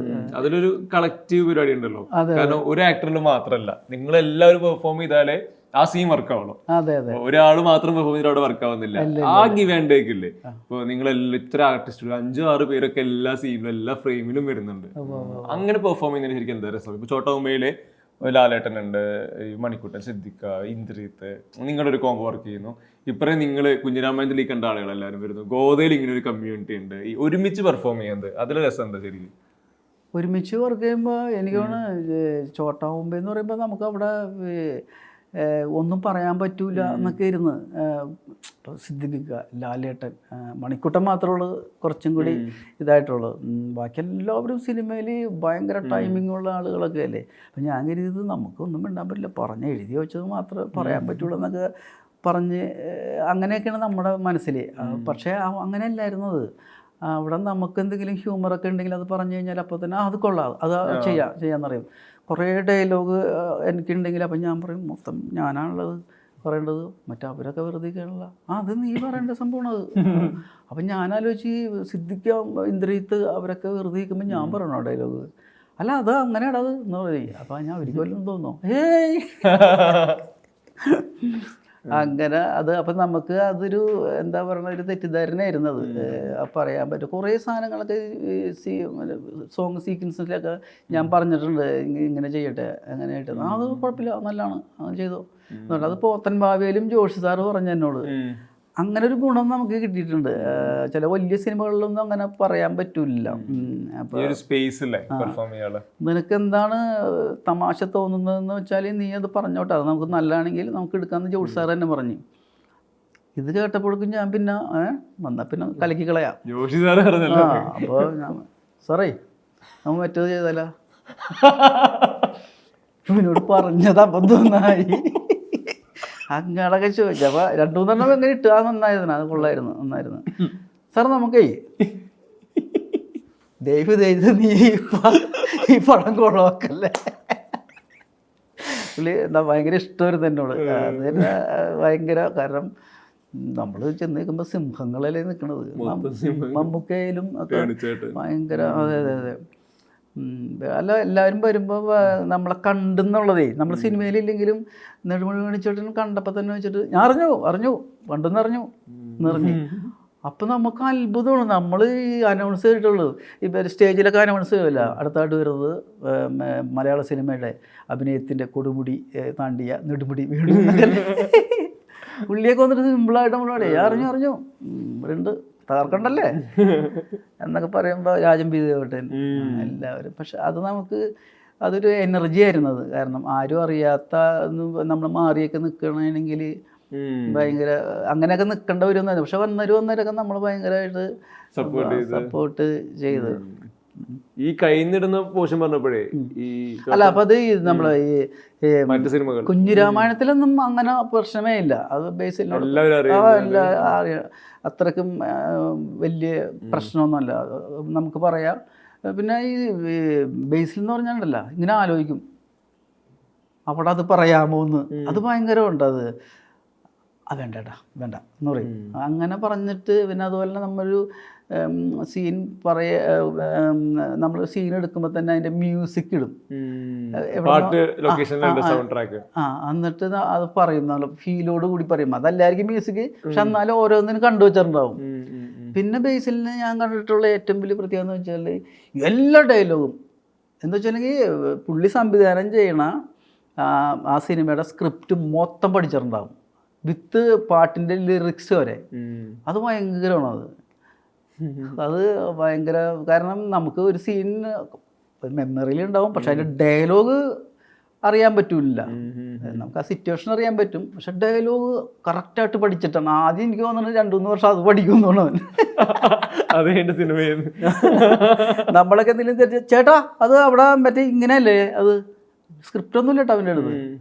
അങ്ങനെയല്ല ചേട്ടൻ നോക്കിയൊന്ന് നോക്കുമ്പോൾ കറക്റ്റാണ് ഭയങ്കര. അത് ഭയങ്കര, ഞാൻ ആരെങ്കിലും കണ്ടിട്ടില്ല ഒരു സംഭവം. ഈ പറഞ്ഞപ്പോഴേ ഇപ്പൊ കൈന്നിടുന്ന നേരത്തെ പറഞ്ഞല്ലോ സ്പോട്ടിലിടുന്ന, എനിക്ക് അതുപോലെ പെട്ടെന്ന് തോന്നിയത് ഈ ചോട്ടാ മുംബൈയില് പോലീസ് സ്റ്റേഷനിൽ ഇറങ്ങി പോകുമ്പോൾ തലേന്ന് പറഞ്ഞ് വെക്കുന്നുണ്ടല്ലോ, അത് ശരിക്കും ബിജുക്കുട്ടൻ ഇംപ്രവൈസേഷൻ ആയിരുന്നോ അതോ ആദ്യമേ ഫീഡിലുണ്ടായിരുന്നോ? ഇല്ല അത് ബെന്നിച്ചേട്ടൻ പറഞ്ഞു തന്നാണ്. തലേന്ന് പറഞ്ഞ് ഇങ്ങനെ കാണിക്കണല്ലേ, അത് പുള്ളി ബെന്നിച്ചേട്ടൻ പറഞ്ഞാണ്. അതിനകത്തൊക്കെ എനിക്ക് തോന്നുന്നത് നമ്മൾ അധികം ഒന്നും ചെയ്യേണ്ട വന്നിട്ടില്ല. ബെന്നിച്ചേട്ടൻ തന്നെ എഴുതി വെച്ചിട്ടുണ്ട്. ആളുകളെല്ലാം ചോദിക്കണത് മറ്റേ ഈശ്വര വെള്ളം തീർന്നു പോകും, ട്രൈ അടിക്കേണ്ടി വരും, അത് നിങ്ങൾ കയ്യിൽ നിന്നിട്ടാണെന്ന് എന്നോട് പലരും ചോദിച്ചിട്ടുണ്ട്. കാരണം നമ്മൾ മിമിക്രിക്കാരനാണല്ലോ. അത് പുള്ളി എഴുതി തന്നെ വെച്ചിട്ടുണ്ട്. അത് എഴുതി തന്നെ വെച്ചിട്ടുണ്ട്. അത് പുള്ളി തന്നെ എഴുതിയാണ്. പിന്നെ പുള്ളി നമ്മുടെ ലൊക്കേഷനിൽ ഉണ്ടെങ്കിൽ അപ്പം തന്നെ ഈ സ്ക്രിപ്റ്റിൽ അല്ലാത്ത തന്നെ കുറേ സാധനങ്ങൾ സ്പോട്ടിൽ ആഡ് ചെയ്യും. അതിലിപ്പോ ഈ തട്ടുകട സീക്വൻസ് ഭയങ്കര രസമാണല്ലോ. ആശാൻ കുറച്ചുകൂടെ ലോ ലെവലില് എത്തേണ്ടതാന്ന് പറഞ്ഞ് സായികുമാറായിട്ടുള്ള സീക്വൻസ്. പിന്നെ ഈ ഭാവനയുടെ കയ്യിൽ നിന്ന് ഓട്ടോ വാങ്ങുമ്പോ ഗിയർ ഇടത്തേ ഇല്ല, ഈ അങ്ങനത്തെ മൊമെന്റ്സ് ഒക്കെ. അതെ അല്ല അത് എനിക്ക് തോന്നുന്നു അങ്ങനെ തന്നെ ലാഗ് ചെയ്ത് പറയണമെന്ന് പറഞ്ഞിട്ടാണ്. ഗീറെടുത്തേ ഇല്ല, പിന്നെ ഇങ്ങോട്ട് തരിക അതൊക്കെ ഞാൻ അടുത്താണ്. അതൊക്കെ ഞാൻ ഇങ്ങനെ പറഞ്ഞാണ് ഇങ്ങോട്ട് കയ്യിൽ വാങ്ങിക്കുന്നു എന്നുള്ളത്. അപ്പം ഞാൻ ഒരു ശാന്തി വാങ്ങിക്കുന്ന പോലെയാണ്. അങ്ങനെ കുറച്ച് സാധനങ്ങൾ. ബാക്കി അതിനകത്തുള്ള എല്ലാ ഹ്യൂമറുകളും ബെന്നിച്ചേട്ടൻ തന്നെ എഴുതി വെച്ചങ്ങനാണ്. നമുക്ക് എന്തെങ്കിലുമൊക്കെ അത്രയൊക്കെ ചെയ്യാനുള്ളൂ അതിനകത്ത്. ഈ ബേസിൽ ഫിലിം മേക്കറുമായിട്ട് പറയുന്ന പോലെ എനിക്ക് തോന്നുന്നു ഈ അൻവർ റഷീദ് ഡിസ്കസ് ചെയ്യണമെന്ന് തോന്നുന്നു. കാരണം ഈ മലയാളത്തിലെ കഴിഞ്ഞ കാലയളവിലെ ബെസ്റ്റ് കമേഴ്ഷ്യൽ മൂവീസ് വരുമ്പോൾ ഇപ്പോഴും ആളുകൾ പറയുന്നത് രാജമാണിക്യം ചോട്ടാ മുംബൈ ആണ്. അവർ സെറ്റ് ചെയ്ത ബെഞ്ച് മാർക്ക്, ആ സിനിമകളുടെ റിപ്പീറ്റ് വാച്ച്, റിപ്പീറ്റ് വാല്യൂ, ഇത് ബ്രേക്ക് ചെയ്യാൻ പറ്റുന്ന ഒരു സിനിമ, അത് എപ്പോഴും ഡിസ്കഷൻ വരുന്നത് ഫേസ്ബുക്കിലും ഇൻസ്റ്റാഗ്രാമിലൊക്കെ. ഈ 2 സിനിമകൾ ഇപ്പോഴും സെലിബ്രേറ്റ് ചെയ്യുന്നു. ഒരു മമ്മൂക്ക സിനിമ, ഒരു മോഹൻലാൽ സിനിമ. ഈ അൻവർ റഷീദ് ഇപ്പോൾ ചോട്ടാ മുംബൈയിൽ ചെല്ലുന്നതിന് മുന്നേ രാജമാണിയെ കണ്ടിട്ടുണ്ടോ? ആ സിനിമയുടെ ഈ പറഞ്ഞ കമേഴ്ഷ്യൽ മാസീവ് പരിപാടികളെല്ലാം അറിയാം. അവിടെ ചോട്ടാ മുംബൈയിൽ എത്തുന്നു. ഒരു നമ്മൾ ഓൾറെഡി കണ്ട് ഇഷ്ടപ്പെട്ട സിനിമയുടെ മേക്കറുടെ അടുത്ത പടത്തിൽ നമ്മൾ പാർട്ടാവുന്നു.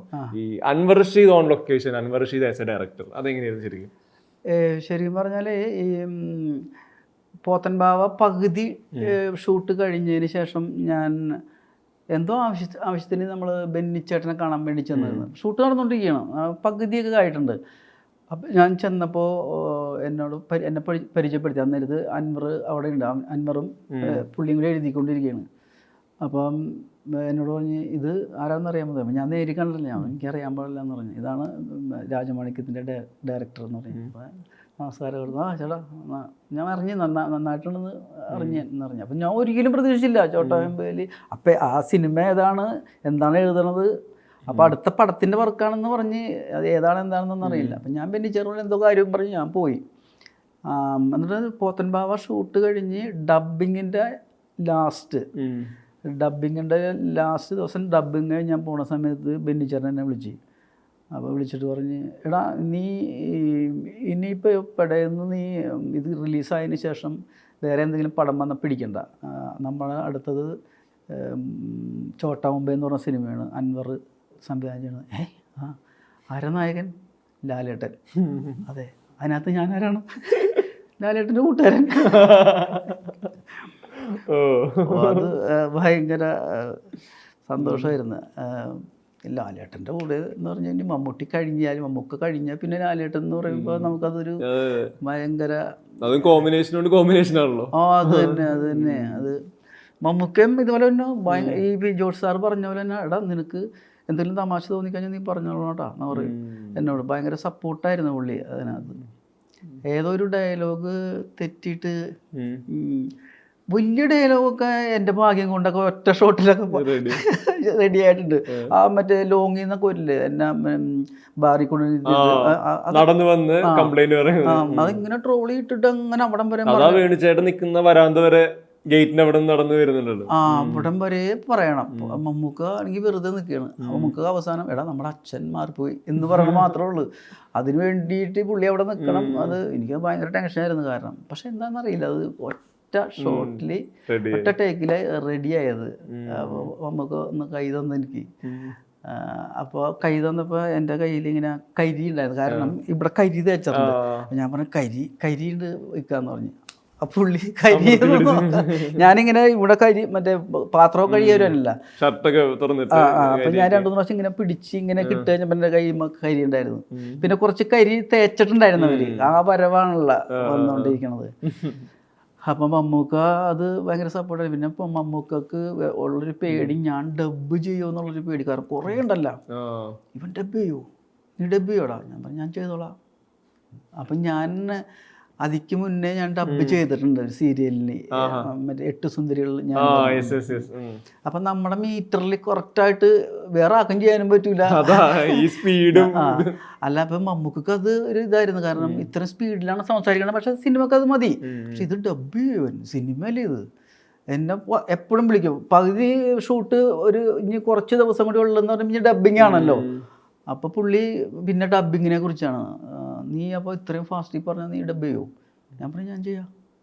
നീ ചെയ്യാന്ന് പറഞ്ഞാൽ അവിടെ കയറാൻ നിസ്സാരമൊന്നുമല്ല. അവിടെ കയറി കഴിഞ്ഞാൽ ഇവിടെ രണ്ടാമത് ടേക്കൊക്കെ എടുക്കാമെങ്കിലും ഈ ഒരു സാധനം തന്നെ അവിടെ കിട്ടണം. ഞാൻ ചെയ്തോളാം നോക്കാന്ന് പറയും. ഇപ്പോൾ ഒരു ദിവസം മമ്മൂക്ക 10 മണി വരെ മമ്മൂക്ക ഡബ് ചെയ്യുന്നുണ്ട്. 11 മണി തൊട്ട് ഞാനാണ്. അപ്പോൾ ഇനി ആരാ ഡബ് ചെയ്യണത്? ബിജുകുട്ടനല്ലേ എന്ന് ചോദിച്ചു. ആ ബിജുകുട്ടനാണ് എന്ന് പറഞ്ഞ്. ഞാൻ പറ്റേ ഞാൻ അവൻ്റെ ഡബിങ്. അപ്പം എന്നെ വിളിച്ചു ഈ സ്റ്റുഡിയോ എന്ന് പറഞ്ഞേ, മമ്മൂക്ക നിന്റെ ഡബിങ് കാണാൻ വേണ്ടി ഇവിടെ നീ ഇങ്ങോട്ട് വരണ്ട. അപ്പം ഞാൻ പറഞ്ഞു ഞാൻ പുള്ളി അഭിനയിക്കണൊക്കെ, കാരണം ഇത് പറഞ്ഞെന്നെ പേടിപ്പിച്ചാക്കല്ലേ. പക്ഷെ ഞാനൊരു പകുതി മുക്കാലൊക്കെ ചെയ്ത് കഴിഞ്ഞ് പുള്ളി കാണാൻ വേണ്ടിയിട്ട്. അപ്പോൾ ഞാൻ അവൻ വന്നില്ലേ എന്ന് വെച്ച് ഇതൊന്നുമില്ല, ഞാൻ 2 വീലറിനല്ലേ ചെല്ലണത്. അതേ ഭയങ്കര ബ്ലോക്കാണെന്ന് തോന്നുന്നു. അതാ പിന്നെ ഞാൻ പിന്നെ വരാമെന്ന് പറഞ്ഞ് പുള്ളി പോയി.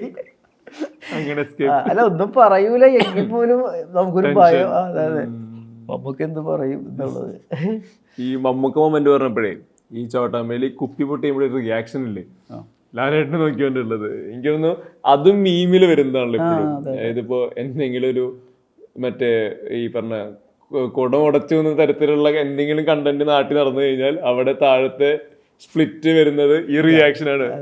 ഈ റിയാക്ഷൻ കൊടുക്കുന്നത് ഇതിലൊരിക്കലും ഒരു മീറ്റർ കഴിഞ്ഞാൽ ഇത് ആൾക്ക് കണ്ടിരിക്കാൻ തോന്നില്ല.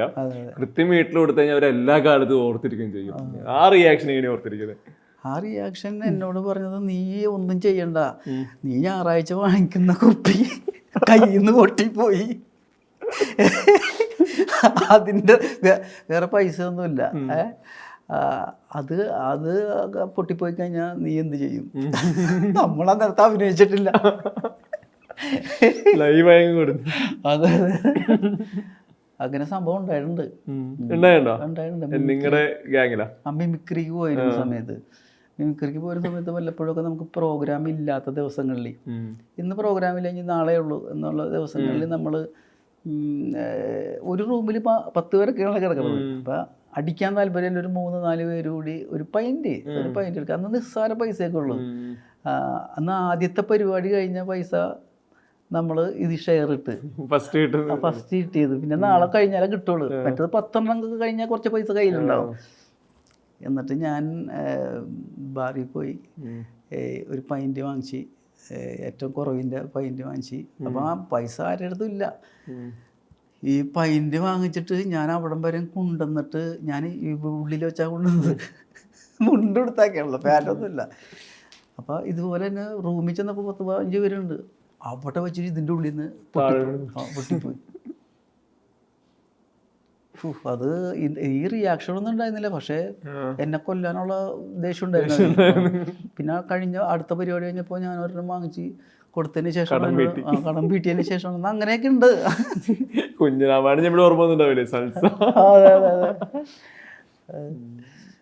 ഭയങ്കര സിനിമയിൽ പെർഫോം ചെയ്യുമ്പോഴേ നമുക്ക് ഈ റിയൽ ലൈഫ് മെമ്മറീസ് കണക്ട് ചെയ്യുമ്പോൾ കൂടുതൽ രസമാണല്ലോ അത് ചെയ്യാനായിട്ട്. അതെ അതെ അതെ. അതല്ല, നമുക്ക് ഈ പറഞ്ഞോട്ട് നമ്മൾ ജീവിതാനുഭവങ്ങൾ കുറച്ച് കൂടുതലുണ്ടെങ്കിൽ നമുക്കത് ഭയങ്കരമായിട്ട് ഗുണം ചെയ്യും. അത് ഇപ്പോൾ ഒരു സിനിമയിൽ പുള്ളി പറഞ്ഞില്ലേ, രഞ്ജിത്ത് സാറ് പറഞ്ഞില്ലേ, നീ ഒരു നടനാവാൻ തീരുമാനിച്ചിട്ടുണ്ടെങ്കിൽ പിന്നെ എന്തോ ഈ ഡയലോഗുണ്ട്, നടനാവണമെങ്കിൽ ജീവിതാനുഭവങ്ങൾ. അതെ, ശരിക്കും വേണം, അങ്ങനെ വേണമെന്നാണ് എനിക്ക് പറയാനുള്ളത്. ഏത് ഇമോഷനിൽ നമുക്ക് ഇമോട്ട് ചെയ്യണമെങ്കിൽ കണക്ട് ചെയ്യാൻ പറ്റണം. പലരും ഇപ്പം ജോഷി സാർ തന്നെ ഈ 2020 എന്നോട് ചോദിച്ചു, എടാ നല്ല സംഭവം നീ ചെയ്യുമോ അത് എന്ന് ചോദിച്ചു. എന്താണെന്ന് ചോദിച്ചു. ഇപ്പോൾ പറഞ്ഞ് അപ്പം ഇങ്ങനെ ഓടി സുരേഷ് സാറിനെ കണ്ടിട്ട് ഓടി വന്ന് ഇങ്ങനെ കറങ്ങി വന്നിട്ട് ആ സ്വിമ്മിംഗ് പൂളിൽ എടുത്ത് ചാടണം എന്ന് പറഞ്ഞ്. അപ്പം ഭയങ്കര ആഴമാണ് അതിന്. നീ ചാടുമോ? ഞാൻ ചാടാം. എടാ നീ സിനിമക്ക് വേണ്ടി വെറുതെ ചാടാന്ന് പറയണ്ട, അതിനകത്ത് പോയി കഴിഞ്ഞാൽ പിന്നെ നീന്തണം, പിന്നെ പൊന്തി വന്നിട്ട് ഒന്നുകൂടി താഴണം. അതിനെന്താണ് ചെയ്യാന്ന് പറഞ്ഞു. അപ്പൊ ഇങ്ങനെ വന്നിട്ട് ക്യാമറ വന്നിട്ട് ഇവിടെ ചാടണം, അതാണ്. ഞാൻ നേരെ ചാടി കറക്റ്റായത്. നിനക്ക് നീ എന്താ അറിയാമോ? പിന്നെ ഞാൻ ചെറുപ്പത്തില് നമ്മളെ വീടിൻ്റെ അടുത്ത് ഇതന്നെയല്ലേ പരിപാടി. അപ്പൊ അന്ന് അങ്ങനെ നീന്താനും പഠിച്ചില്ലായിരുന്നെങ്കിൽ അത് ചെയ്യാൻ പറ്റില്ല. അതുപോലെ നമ്മുടെ മമ്മൂക്കയുടെ പടം വൈശാഖിന്റെ പടമില്ലേ, കഴിഞ്ഞല്ല ടർബോ അല്ല മധുരരാജ ചോദിച്ചതിനോട് ഇങ്ങനെ ഓടിച്ചിട്ടിട്ട് പുഴയിലേക്ക് ചാടാൻ പറ്റുമെന്ന് ചോദിച്ചു. ഞാൻ പറഞ്ഞു ചാടാം. അതിനകത്ത് എന്നോട് പറഞ്ഞത് ചെന്നതിന് ശേഷമാണ് ചെത്തുകാരനാണെന്ന് പറയണത്. അപ്പോൾ എടാ ഞാൻ പറയാൻ മറന്നു, ഈ തെങ്ങുമ്മ കയറണം. അതിനെന്താ, നമ്മ നേരത്തെ കരിക്കൂരിക്കാൻ കയറിയിട്ടുള്ളല്ലേ, അറിയാലോ. അതെനിക്ക് തോന്നുന്നു തെങ്ങിന്റെ മുകളിലാണ് പുള്ളി അവിടെ നിന്നിട്ടാണ് ഡയലോഗൊക്കെ പറയണത്.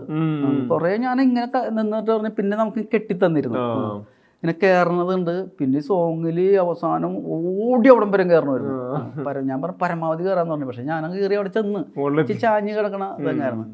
അതുപോലെ പുഴയിൽ ചാടാന്ന് പറഞ്ഞ്. അപ്പോൾ അവിടെ ഇങ്ങനെയൊക്കെ എല്ലാം നോക്കി, ഇങ്ങനെ അടിയിൽ ഇങ്ങനെ നമ്മൾ ഒരു വടി വെച്ച് ഇങ്ങനെ നോക്കുക എന്തെങ്കിലും നിൽപ്പുണ്ടാന്നൊക്കെ. അത് ശരിക്കും പറഞ്ഞാൽ നമ്മൾ പഴയ ഗുണം ചെയ്യേണ്ടത് നമ്മൾ പഠിച്ചെടുത്ത സ്കിൽസ് തന്നെയാണ് സിനിമയിൽ ഉപയോഗിക്കേണ്ടി വരുന്നത്. ഇപ്പൊ നമ്മൾ സംസാരിച്ചുകൊണ്ടിരിക്കുമ്പോൾ ഞാൻ ഏറ്റവും കൂടുതൽ തവണ ശ്രദ്ധിക്കുമ്പോഴും എനിക്ക് ക്യൂരിയോസിറ്റി തോന്നിയത് മുന്നേ കൊടുത്ത ഇന്റർവ്യൂകളെ പറ്റി പറയുന്നത്. അതായത് ഒരുപക്ഷെ സോഷ്യൽ മീഡിയ സജീവമല്ലാത്ത കാലം മുതലേ കരിയറിന്റെ ഗ്രോത്തിൽ ഇന്റർവ്യൂസ് കൊടുത്തിരുന്നു, ടെലിവിഷൻ ചാനലിൽ, പത്രം, അതൊക്കെ ആയിട്ട്. ഈ ഇപ്പോഴത്തെ ഒരു സിനിമാ കൾച്ചറിൽ, ഒരു പോസ്റ്റ് കോവിഡ് സിനിമാ കൾച്ചറിൽ ഏറ്റവും പ്രധാനപ്പെട്ടതാണ് ഈ പ്രൊമോഷണൽ ഇന്റർവ്യൂ എന്ന് പറയുന്നത്. ഇപ്പോൾ ഒരു സിനിമയുടെ പ്രൊമോഷൻ വരുമ്പോൾ അതിൻ്റെ ആർട്ടിസ്റ്റുകൾ മറ്റുള്ളവരൊക്കെ സിനിമയുടെ പാർട്ടായി ഇന്റർവ്യൂ എടുക്കുന്നുണ്ട്. അതനുസരിച്ച് ഒരുപാട് ചാനലുകൾ ഇതെല്ലാം വരുന്നുണ്ട്. ഈ ഇന്റർവ്യൂ കൾച്ചറിനെ ശരിക്കും പുറത്ത് നോക്കി കാണുമ്പോൾ, അതായത് ഒരു പ്രേക്ഷകനായിട്ട്, സോഷ്യൽ മീഡിയ ഉപയോഗിക്കുന്ന ആളായിട്ട്, അതിന് ശരിക്കും എങ്ങനെ കാണുന്നത് ഒരു ഇന്റർവ്യൂ കൾച്ചർ എന്നുള്ളത്? കൂടുതൽ എക്സ്പോസ്ഡ് ആവല്ലേ ആർട്ടിസ്റ്റുകൾ? എങ്ങനെ തോന്നിയിട്ടുള്ളത്? എനിക്ക് തോന്നിയിട്ടുള്ളൊരു കാര്യം, നമുക്ക് ആവശ്യത്തിനൊക്കെ ചെയ്യാം. പക്ഷേ ഇതിപ്പോൾ നേരെ എന്തും അധികമായി കഴിഞ്ഞാൽ പ്രശ്നമല്ല. അമൃതും വിഷോടെന്നൊക്കെ പറഞ്ഞ പോലെ ഞാനങ്ങനെ നേരത്തെയൊക്കെ നമ്മൾ സിനിമയൊക്കെ തുടക്കകാലങ്ങളിൽ ഒരുപാട് ചാനൽ വന്നിട്ടുണ്ട്. പക്ഷെ അന്നൊന്നും സോഷ്യൽ മീഡിയ ഇല്ല. ഇന്നിപ്പോൾ എനിക്ക് തോന്നുന്നത് എല്ലാവരും ഇത് തന്നെയാണ് പരിപാടി. അപ്പോൾ എനിക്കത് ഇപ്പോൾ ഒരു മടുപ്പായിട്ട് തോന്നിയിട്ടുണ്ട്. ഞാൻ എനിക്ക് വല്ല പ്രശ്നം ഉണ്ടാവുമെന്നാവും അത്. എന്നെ ഒരുപാട് പേര് വിളിച്ചിട്ടും. അപ്പോൾ ഞാൻ അത് നമ്മളീ പറഞ്ഞ് അത് നമ്മൾ നേരത്തെ പറഞ്ഞില്ലേ, നമ്മളെക്കുറിച്ച് നമ്മൾ അറിയണ്ടേ. നമുക്ക് എന്തെങ്കിലും ഒരു നല്ലൊരു കാര്യം പറയുകയാണെങ്കിൽ നമുക്ക് പറയാം, അല്ലെങ്കിൽ പിന്നെ എന്തെങ്കിലും മോശം വരണം. ഇതൊന്നുമില്ലാത്ത ഒരാളെ വിളിച്ചിട്ട് ഞാൻ ചോദിക്കാറുണ്ട്, നിങ്ങളെന്തിനാണ് എന്നെ വിളിച്ചത്? അല്ല ചേട്ടൻ്റെ ഇത് എനിക്ക് സിനിമയില്ല, എന്തെങ്കിലും സിനിമ വന്നാലേ നമുക്ക് അതിൻ്റെ കാര്യം പറയാൻ പറ്റുള്ളൂ, അല്ലാതെ ഈ പോത്തമ്മാവ് എങ്ങനെ കിട്ടി ഇതൊക്കെ 100 പ്രാവശ്യം പറഞ്ഞിട്ടുള്ളതല്ലേ. അല്ല നമുക്ക് വേറെ പിടിക്കാം, ഞാൻ വേറെ കിട്ടിയില്ലെന്ന് പറയണോ? അല്ല അപ്പം ഞാൻ അവർ പറഞ്ഞ് മനസ്സിലാക്കാൻ അത് ശരിയാണല്ലോ, വേണ്ട ഞാൻ പറഞ്ഞ മനസ്സിലാക്കുവാണ്. അത് അലമ്പല്ലേ. നമുക്ക് എന്തിനാണ് എല്ലാവരും, നമുക്ക് തന്നെ അറിയാം, കേട്ടത് തന്നെ കേൾക്കുമ്പോൾ ആൾക്കാർ നമുക്ക് തന്നെ ഇഷ്ടമല്ല, അത് തന്നെയല്ലേ ജനങ്ങളും എടുക്കുന്നത്. അപ്പോൾ പരമാവധി അങ്ങനെ പോവാറില്ല. ഈ ഇന്റർവ്യൂ കൾച്ചർ പറഞ്ഞ പോലെ എനിക്ക് തോന്നുന്നു ഇപ്പം ഏറ്റവും കൂടുതൽ ഡിസ്കസ്ഡ് ആയിട്ടുള്ളതാണ് ഈ പ്രൈവസിയെ പറ്റിയുള്ള സംസാരങ്ങൾ. ഇപ്പോൾ ഒരു ആക്ടറോ ആക്ട്രസ്സോ എവിടെയെങ്കിലും പോയി കഴിഞ്ഞാൽ അവിടെ ഇപ്പോൾ ഒരു ഡോറ് തുറന്നിറങ്ങുമ്പോൾ മുതൽ ക്യാമറ ഫോളോ ചെയ്യുന്നുണ്ട്. ചിലപ്പോൾ ഒരു ഫോൺ ക്യാമറ ആയിരിക്കാം, അങ്ങനെ ഒരു ക്യാമറ തന്നെ ആയിരിക്കാം. ഇതിൽ ശരിക്കും ഇവരുടെ പേഴ്സണൽ സ്പേസ് പ്രൈവസി എന്നുള്ളതൊക്കെ ബ്രേക്ക് ആവാണല്ലോ. ഒരു തിയേറ്ററിലാണ് നമ്മൾ ഏറ്റവും കൂടുതൽ കാണുന്നത്. ഇവർ വണ്ടി ഇറങ്ങി സിനിമ കാണാൻ കയറി അവിടെ നിന്ന് ഇറങ്ങി തിരിച്ച് വണ്ടി എത്തുന്നവർ ഇവർക്കൊരു മാരത്തോണോ വലിയൊരു അഡ്വഞ്ചർ ട്രിപ്പാണല്ലോ. ഈ ക്യാമറ കണ്ണുകളിൽ നിന്ന് എങ്ങനെ ഓടിപ്പോവാം, പലരും അത് മുന്നോട്ട് വന്ന് പറയുന്നുണ്ട്, പലരും അതിൽ കംഫർട്ടബിൾ അല്ലാതാവുന്നുണ്ട്. ഈ പ്രൈവസിയുടെ ഒരു ബൗണ്ടറി കടന്നു വരുന്നത്. അപ്പോൾ അതിൽ പേഴ്സണൽ എക്സ്പീരിയൻസ് ഉണ്ടോ എനിക്കറിയില്ല, അല്ലെങ്കിൽ വിജയുടെ ഇപ്പോൾ കാണുന്നത് സോഷ്യൽ മീഡിയയിലൊക്കെ ഇതിനെങ്ങനെ കാണുന്നത്? അതൊരു ഭാഗ്യം കൂടിയാണല്ലോ. നമ്മുടെ പുറകെ കൂടി ക്യാമറയൊക്കെ വന്ന് വരിക, നമ്മൾ കാറിൽ കയറുക, പോകുമ്പോൾ എടുക്കുക, ടാറ്റ കൊടുക്കുക, അത് ഒരു ഭാഗ്യമാണ്. അത് അതിനകത്ത് തെറ്റൊന്നും പറയാനൊന്നുമില്ല. അത് നമുക്ക് കിട്ടിയില്ലെങ്കിൽ കിട്ടുന്നവർക്ക് കിട്ടട്ടെ.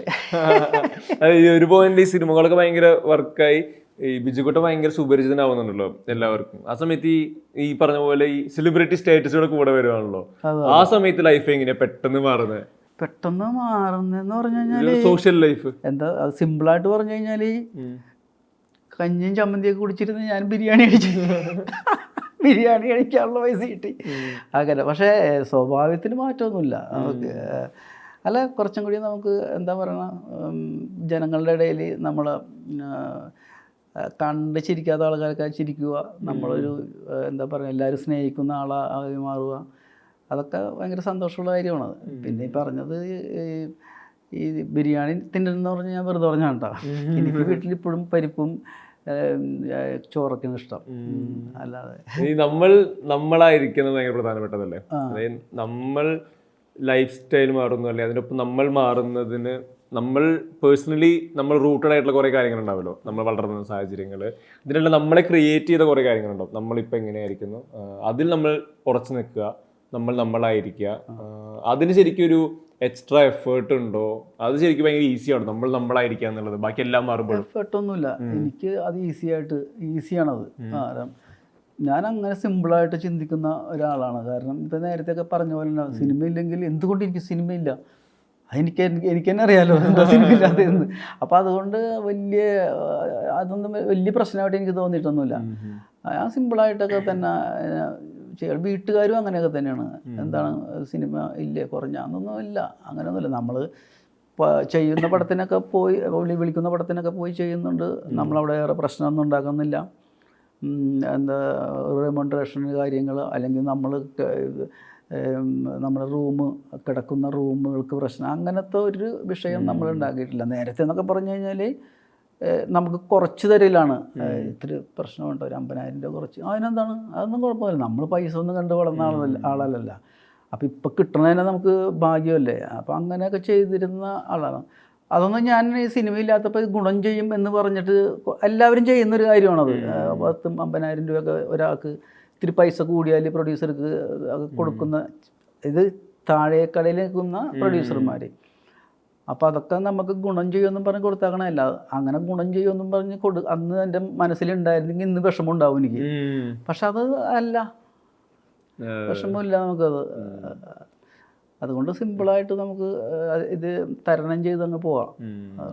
പെട്ടെന്ന് ഈ റൂം എന്ന് പറഞ്ഞപ്പോഴേ എനിക്ക് കണ്ടായത് ഈ ശാന്തപ്പനോട്ട് കണ്ടേ ഈ അടികപ്പിയാലെ കുട്ടമണിയില് അതിലാ വരാന്തേ കൂടെ നടക്കുന്ന ഈ നാഗവള്ളി കാർന്നൂർ പരിപാടി ഉണ്ടല്ലോ.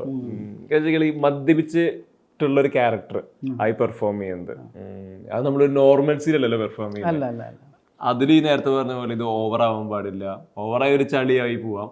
അത് നമുക്ക് കൃത്യം മീറ്ററിൽ വർക്കാക്കി എടുക്കണം. ഈ ശാന്തപ്പന അത്തരത്തിൽ ഭയങ്കര ഹാപ്പി സീനാണ്. നമുക്കിപ്പോൾ കാണുമ്പോഴാണെങ്കിലും യൂട്യൂബിലൊക്കെ അതിന്റെ വ്യൂ കണ്ടാൽ നമുക്കറിയാം ആ ക്ലിപ്പുകളുടെ ഒക്കെ ആ ഒരു പെർട്ടിക്കുലർ സീക്വൻസ് അതിൽ ഈ പറഞ്ഞ ഡോറിന്റെ അടുത്ത് നിന്നിട്ടുള്ള റിയാക്ഷൻസ് ഉണ്ട്, അത് കഴിഞ്ഞ് ഗംഗയെ വിളിക്കുന്നുണ്ട്, ഈ അതിന്റെ ഒരു കൺസ്ട്രക്ഷനും പെർഫോമൻസും എങ്ങനെ? അത് ഇപ്പം ഈ നമ്മുടെ ഈ ഡയറക്ടർ പറഞ്ഞ ഒരു എടുത്തു പറയേണ്ട കുറച്ച് സീനുകൾ ഉണ്ടാവുമല്ലോ, അതിനകത്ത് പെട്ട ഒരു സീനാണ് ചേട്ടാ ഇങ്ങനെ നാഗവല്ലി.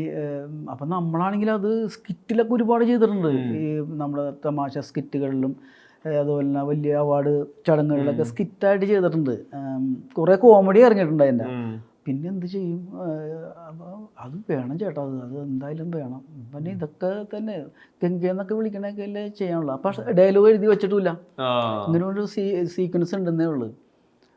അപ്പോൾ പിന്നെ ഞാൻ തമിഴ് ആദ്യം എഴുതിയിട്ട് ഇവിടുന്ന് വായിച്ച് അത് പ്രൊമിറ്റ് ചെയ്ത് തന്നു. അപ്പോൾ അവിടെ നടക്കണത് അങ്ങനെയാണ് അത് ചെയ്തത്. പക്ഷെ അത് ഭയങ്കര സക്സസ് ആയിരുന്നത്, നമ്മൾ ഉദ്ദേശിച്ച കൂട്ടൊന്നുമല്ല. കാരണം നമ്മൾ ഇത്രയും വലിയൊരു സിനിമേനെ, അല്ലെങ്കിൽ ഇത് കുളമായി പോയി കഴിഞ്ഞാൽ ഇത്രയും വലിയ മലയാള സിനിമയിലെ അഡ്രസ്സ് ചെയ്തൊരു സിനിമയാണത്. ആ സിനിമയുടെ ഒരു നല്ല സീനാണത്. അത് നമ്മൾ കുളമാക്കി എന്നൊക്കെ പറഞ്ഞിട്ട് ഭയങ്കര നമുക്കും നമുക്കും അത് വിഷമമാണത് അങ്ങനെയൊക്കെ നോക്കി ചെയ്തില്ലെങ്കിൽ. അപ്പം പലവട്ടം പറഞ്ഞ് അത് നോക്കണോ, അത് വേണോ എന്നൊക്കെ ചോദിച്ച് നമുക്ക് എടുക്കാന്ന് പറഞ്ഞ് എടുത്ത് അങ്ങനെ എടുത്താണ് അത് ഹിറ്റായത്. അതുമല്ല പാട്ട് യേശു വരുമ്പോ അതിന്റെ ഒരു ക്രിയേഷൻ ശരിക്കും എങ്ങനെയാ? കാരണം ഇത് ഒരു പോയിന്റിൽ ഇത് എന്റർടൈൻമെന്റ് ആണ്, ഇത് വേറൊരു കമ്മ്യൂണിറ്റിനെ ഇത് എഫക്ട് ചെയ്യാൻ പാടില്ല, അവർക്ക് നെഗറ്റീവായി തോന്നാനും പാടില്ല. ഇപ്പോഴാണെങ്കിൽ ഇത്തിരി പ്രശ്നമായി. അതെന്ന് വെച്ചാല് ടെറസിന്റെ മുകളിൽ ഒരു സോങ് ഉണ്ട് അവിടെ. ആ സോങ്ങിന് വേണ്ടി നമ്മളൊരു കുറേ ദിവസം നൈറ്റ് ഷൂട്ടിന് ലൈറ്റും കാര്യങ്ങളും ഒക്കെ ഇട്ട് എല്ലാം ചെയ്യുമ്പോഴേക്കും മഴ വരും. അങ്ങനെ എനിക്ക് തോന്നുന്നൊരു 3-4-5 പ്രാവശ്യം പോയിട്ട് നടക്കാതെ വന്നപ്പോൾ ഈ വിജയവാചനം പറഞ്ഞ് ഞാൻ ആ സോങ് വേണ്ട, ഇല്ലെങ്കിലും കുഴപ്പമൊന്നുമില്ല എന്ന് പറയാം. കാരണം എല്ലാ ദിവസവും ഇങ്ങനെ അല്ലേ. അപ്പോൾ ഈ സോങ്ങിൻ്റെ ഭാഗത്ത് സോങ് ആണല്ലോ, അങ്ങനെ ഞാനൊരു പാട്ട് പാടട്ടെ എന്ന് വെച്ച്.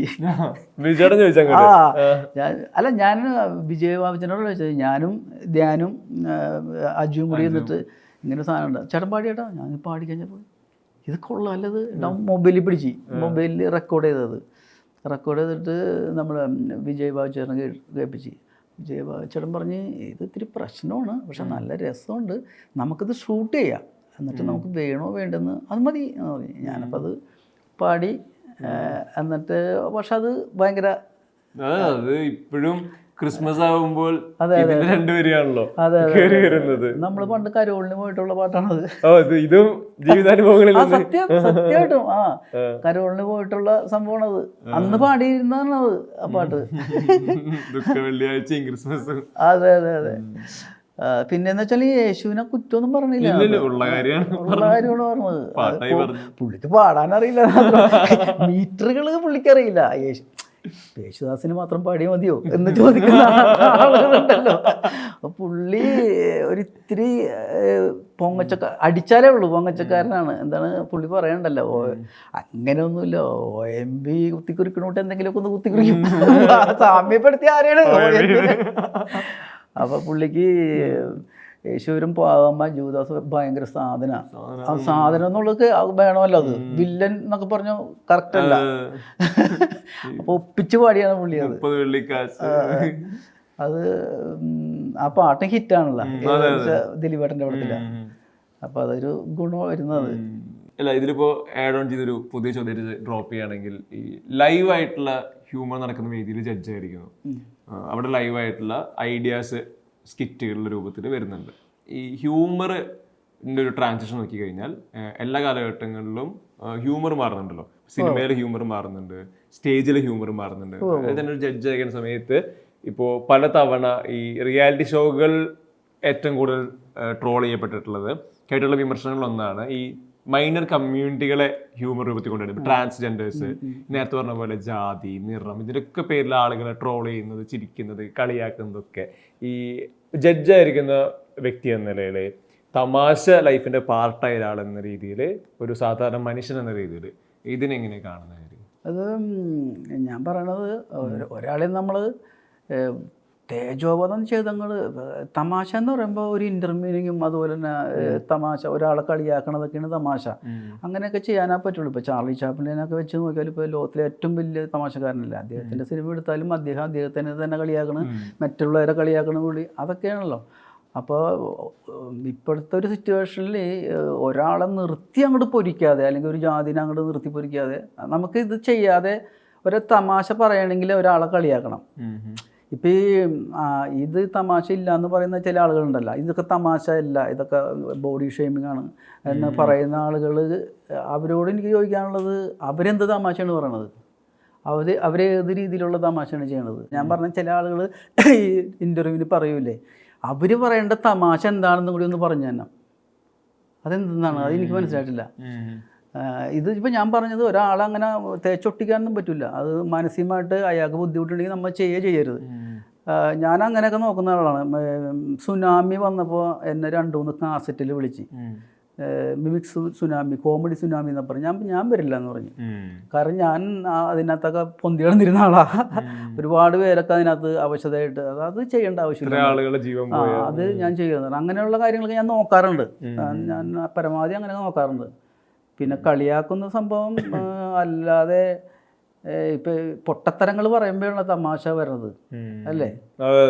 അല്ലാതെ പിന്നെ എങ്ങനെയാണ്? പിന്നെ എനിക്കിപ്പോൾ ഈ ചോദിക്കാനുള്ളത്, ഇവർ എന്ത് തമാശയാണെന്നുള്ളത് ഇവരെ കൂടി പറയുന്ന ആൾക്കാർ, ഇതൊന്നുമല്ല തമാശ, പുതിയ തമാശ, അതൊരു സ്കിറ്റാക്കി കാണിച്ചതാ, അല്ലേ? അപ്പം നമ്മൾ അറിയാത്ത, നമ്മൾ അറിഞ്ഞുകൂടില്ല, നമ്മളത് കണ്ട് പഠിക്കുക.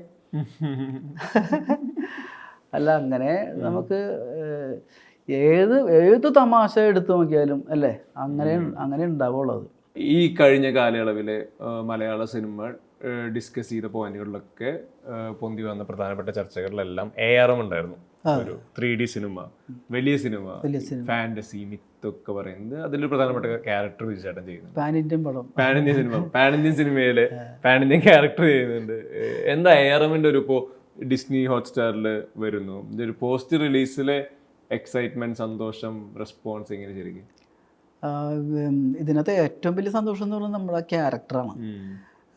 ആദ്യം ഇതിനകത്ത് ഒരു എന്താണ്, നമ്മുടെ അജയൻ്റെ ഒരു കൂട്ടുകാരനായിട്ടാണ്, 2 കൂട്ടുകാരന്മാരിൽ ഒരാൾ, അതാണ് ഒരെണ്ണം ബേസിൽ ചെയ്തത്.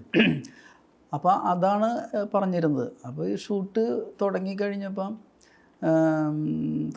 ഫസ്റ്റ് ഒരു ഷെഡ്യൂൾ കഴിഞ്ഞപ്പോൾ എന്നെ ജിതിൻ വിളിച്ച് പറഞ്ഞ്, ചേട്ടാ ഞാനൊരു കാര്യം പറയട്ടെ എന്ന് വെച്ചാൽ, എന്താണ്? ഞാനില്ലേ പടത്തിൽ? ചേട്ടൻ ഉണ്ട് ചേട്ടാ, മറ്റേ ക്യാരക്ടർ വേണോ? അല്ലെങ്കിൽ ഞാൻ മൊത്തം വായിച്ചിട്ടുണ്ട്, നമുക്ക് കുട്ടപ്പൻ എന്ന് പറഞ്ഞ കുറച്ച് ഏജാണ്. ഞാൻ പറഞ്ഞു കുട്ടപ്പൻ മതി എന്ന് പറഞ്ഞു. അപ്പോൾ അവൻ കരുതിയ തമാശ അല്ലെങ്കിൽ ഞാൻ പറഞ്ഞു, അത് ഇനി ഒരു കാര്യം എനിക്ക് പറയാനുണ്ട്, ഇനിയിപ്പോൾ ഇത് ആർക്കും കൊടുക്കരുത്. അവൻ പറഞ്ഞ്, ഞാൻ ഇതാണ് പ്രതീക്ഷ ചേട്ടാ, അത് അങ്ങ് മാറ്റി ചെയ്യേട്ടാ, നമുക്ക് അതിനകത്ത് ഒരാൾ മതി, പിന്നെ അത് വേണം, അത് ചേട്ടൻ സ്ഥിരം ചെയ്യുന്ന പോലെ ആയിപ്പോവും, നമുക്ക് ഇത് പിടിക്കാം, കുറച്ച് ഏജായിട്ട്. അപ്പോൾ എന്നെ നേരിട്ട് വിളിച്ചിട്ട് പറഞ്ഞാണ്. അപ്പോൾ ഞാൻ അപ്പം പറഞ്ഞ കാര്യം വേറെ ആർക്കും കൊടുക്കില്ല എന്നാണ്. പക്ഷേ അത് നമുക്ക് ഇത്രയും സിനിമ ചെയ്തതിൽ എല്ലാവരും പറഞ്ഞൊരു കാര്യമുണ്ടാണ്, നമുക്കും മാത്രം തോന്നിയതല്ല, കുറേ ആളുകൾ എന്നോട് പറഞ്ഞ്, എന്താണ് ബിജുക്കുട്ടൻ ചെയ്തതിൽ ഭയങ്കരമായിട്ട് ഒരു സൈലൻ്റ് ആയിട്ടുള്ള സംഭവമാണ്, വളരെ മനോഹരമായിട്ടുണ്ട് എന്ന്. ഭയങ്കര രസമുള്ള ക്യാരക്ടറായിരുന്നു. അതിൽ 3Dയിലാണല്ലോ പടം. 3Dയിൽ ബിജുക്കുട്ടൻ പെർഫോമൻസ് കാണുന്നെങ്കിൽ അല്ല, അത് ഭയങ്കരമാണ്. കാരണം നമ്മൾ കുട്ടിച്ചാത്തനൊക്കെ കഴിഞ്ഞിട്ട് പിന്നെ അത് ബെറോസ് വരും. ആദ്യം ബെറോസ് ആയിരുന്നു. അത് ബെറോസ് വന്നാൽ പോലും 3Dയിൽ അഭിനയിക്കുക എന്ന് പറഞ്ഞാൽ, അത് ഇത്രയും വലിയ പടത്തിൽ അഭിനയിക്കുക, പിന്നെ അത് ഈ പറഞ്ഞോട്ട് പണ്ടത്തെ പോലെ ഒരു ഹൈപ്പിച്ച് സാധനമൊന്നും അല്ലല്ലോ, അതൊരു ക്യാരക്ടർ മെയിൻറ്റെയിൻ ചെയ്ത് പോകുന്ന പുതിയൊരു പരിപാടി 3Dയിലാണ് തുടങ്ങി. അത് തന്നെ. അല്ല, നമുക്കെന്ന് പറഞ്ഞാൽ ഇപ്പം നേരത്തെ പറഞ്ഞ പോലെ ഈ കിട്ടാത്തത് ഇത് ചിലപ്പോൾ നമ്മൾ ആപ്റ്റ് അല്ലായിരിക്കും ആ സിനിമയിൽ, അതുകൊണ്ടായിരിക്കും ചിലപ്പോൾ എന്തെങ്കിലും പറയുമായിരിക്കും. ഇതിൽ ചോദിക്കുകയാണെങ്കിൽ ഈ പറഞ്ഞ പല കാര്യങ്ങൾ ചെയ്യുന്നുണ്ടല്ലോ, ഇപ്പൊ റീൽ ചെയ്യുന്നു, സിനിമയുടെ പാർട്ടാവുന്നു, ലൈവ് ഹ്യൂമർ, ജഡ്ജ്മെന്റ്. ശരിക്കും ഇതിൽ ബിജുക്കുട്ടൻ്റെ ഇപ്പോഴത്തെ ഒരു ഹാപ്പിനെസ് എന്താ? ഇതിൽ എന്തെല്ലാം ശരിക്കും ഭയങ്കര കിക്കുള്ള ഇപ്പോൾ? അല്ല, ഇപ്പോൾ കൂടുതലും നമ്മുടെ ചാനലുകളിലുള്ള എല്ലാ ചാനലിലൊന്നും ഇല്ല, ഇപ്പോൾ ഫ്ലവേഴ്സിൽ മാത്രമേ ഉള്ളൂ. അത് വരുമാനം അതാണല്ലോ. പിന്നെ ഇപ്പോഴെന്ന് പറഞ്ഞാൽ ഈ സിനിമ എന്ന് പറയണത് കുറവാണ്. ഈ പിന്നെ ഈ സോഷ്യൽ മീഡിയ എന്ന് പറഞ്ഞാൽ നമ്മൾ പൈസക്ക് വേണ്ടി ചെയ്യുന്നതല്ല, അത്രേ ഉള്ളൂ.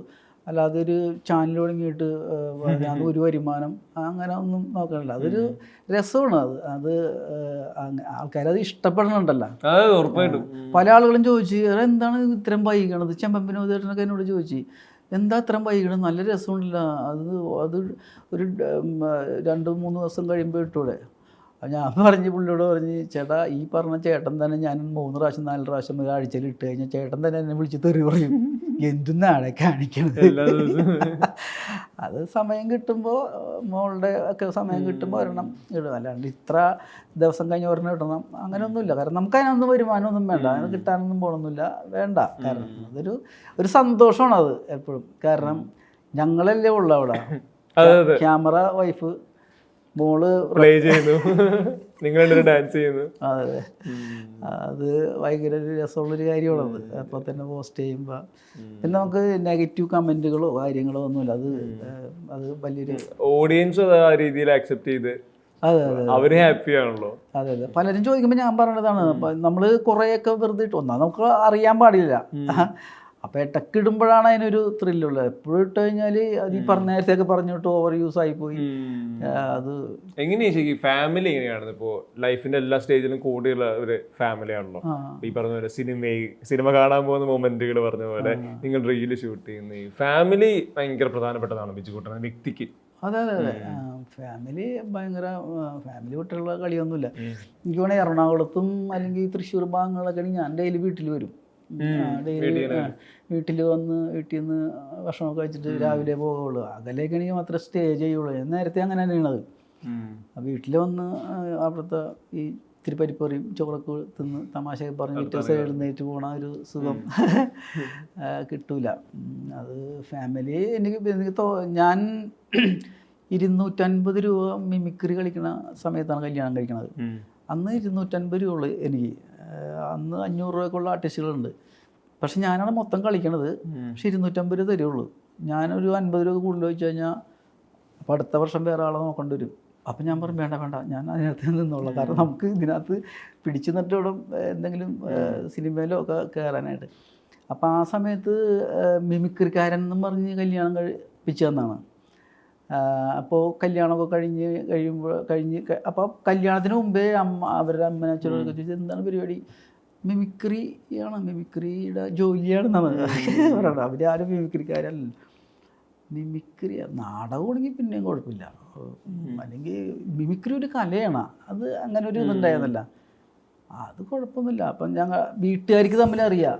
വീട്ടുകാർ ഞങ്ങൾക്ക് അറിയാൻ പാടില്ലെന്നുള്ളത്, വൈഫിനെ അറിയാൻ എനിക്കറിയാൻ പാടില്ല. എൻ്റെ അച്ഛനമ്മക്കും അവരുടെ അച്ഛനമ്മക്കൊക്കെ അറിയാമെന്ന്. അപ്പം അങ്ങനെ അവരെങ്ങനെയെങ്കിലും ചോദിച്ചോളും, കുഴപ്പമൊന്നുമില്ല. അങ്ങനെ ഒരു ഇത് അന്നേരത്തെ ഉണ്ടായിരുന്നു. കല്യാണത്തിന് മുമ്പേ അയൽവക്കക്കാരൊക്കെ പറയുമല്ലോ, ഒരു സജഷൻ കൊടുക്കുമല്ലോ. അപ്പോൾ അതിനകത്തൊന്നും അവർ വീഴാതെ അത് കുഴപ്പമൊന്നുമില്ല. ഞങ്ങൾക്ക് അച്ഛനമ്മനെയൊക്കെ ഞങ്ങൾക്ക് നന്നായിട്ട് അറിയാവുന്നതാണ്. പിന്നെ കല്യാണം കഴിഞ്ഞപ്പോൾ എന്താണ് ഇവിടെ പരിപാടിയൊന്നുമില്ലേ, പരിപാടി ഉണ്ടോ? പിന്നെ അച്ഛൻ്റെ കൂടെ നമ്മളിങ്ങനെ അവിടുത്തെ അച്ഛൻ്റെ കൂടെ ഇങ്ങനെ ഒന്ന് കറങ്ങാനൊക്കെ പോകുമ്പോൾ പറയും. അപ്പോൾ അച്ഛനോട് ഇതാണല്ലേ മറ്റേ മരുമോൻ. അതെ, എന്താ ജോലി? മിമിക്രിയുടെ പരിപാടിയാണ്. അത് നമുക്ക് ഭയങ്കര ഞാനപ്പോൾ പറയാൻ എന്തെങ്കിലും വലിയ ജോലിയൊക്കെ പറയാൻ വേണ്ടി നിൽക്കുമ്പോഴേക്കും അച്ഛൻ പറയും മിമിക്രിയില്ലേ, മിമിക്സ് പരേഡിൻ്റെ പരിപാടിയാണെന്ന് പറയും. നമുക്ക് പ്രൗഡാണ്. അയ്യോ അത് ഭയങ്കര, ഇന്ന് നോക്കുമ്പോൾ എനിക്കത് ഒരിക്കലും മറക്കാൻ പറ്റാത്തൊരു കാര്യമാണ്. കാരണം അവരാണ് മറച്ചു വെക്കേണ്ടത്, പക്ഷെ അവരത് തുറന്ന് പറയും. പക്ഷെ അത് ഭയങ്കര സന്തോഷമുള്ള കാര്യമാണത്. അവിടെ സിനിമയൊക്കെ കിട്ടി തുടങ്ങുമ്പോഴും സിനിമയിൽ ലൈവ് ആകുമ്പോഴും ബിജുകുട്ടൻ എന്ന ഹ്യൂമൻ ബീയിങ്ങിന്റെ സന്തോഷം ഇവരെല്ലാവരും സന്തോഷമാണല്ലോ. അതെ അതെ അതെ അതെ തീർച്ചയായിട്ടും ഭയങ്കരമായിട്ട്.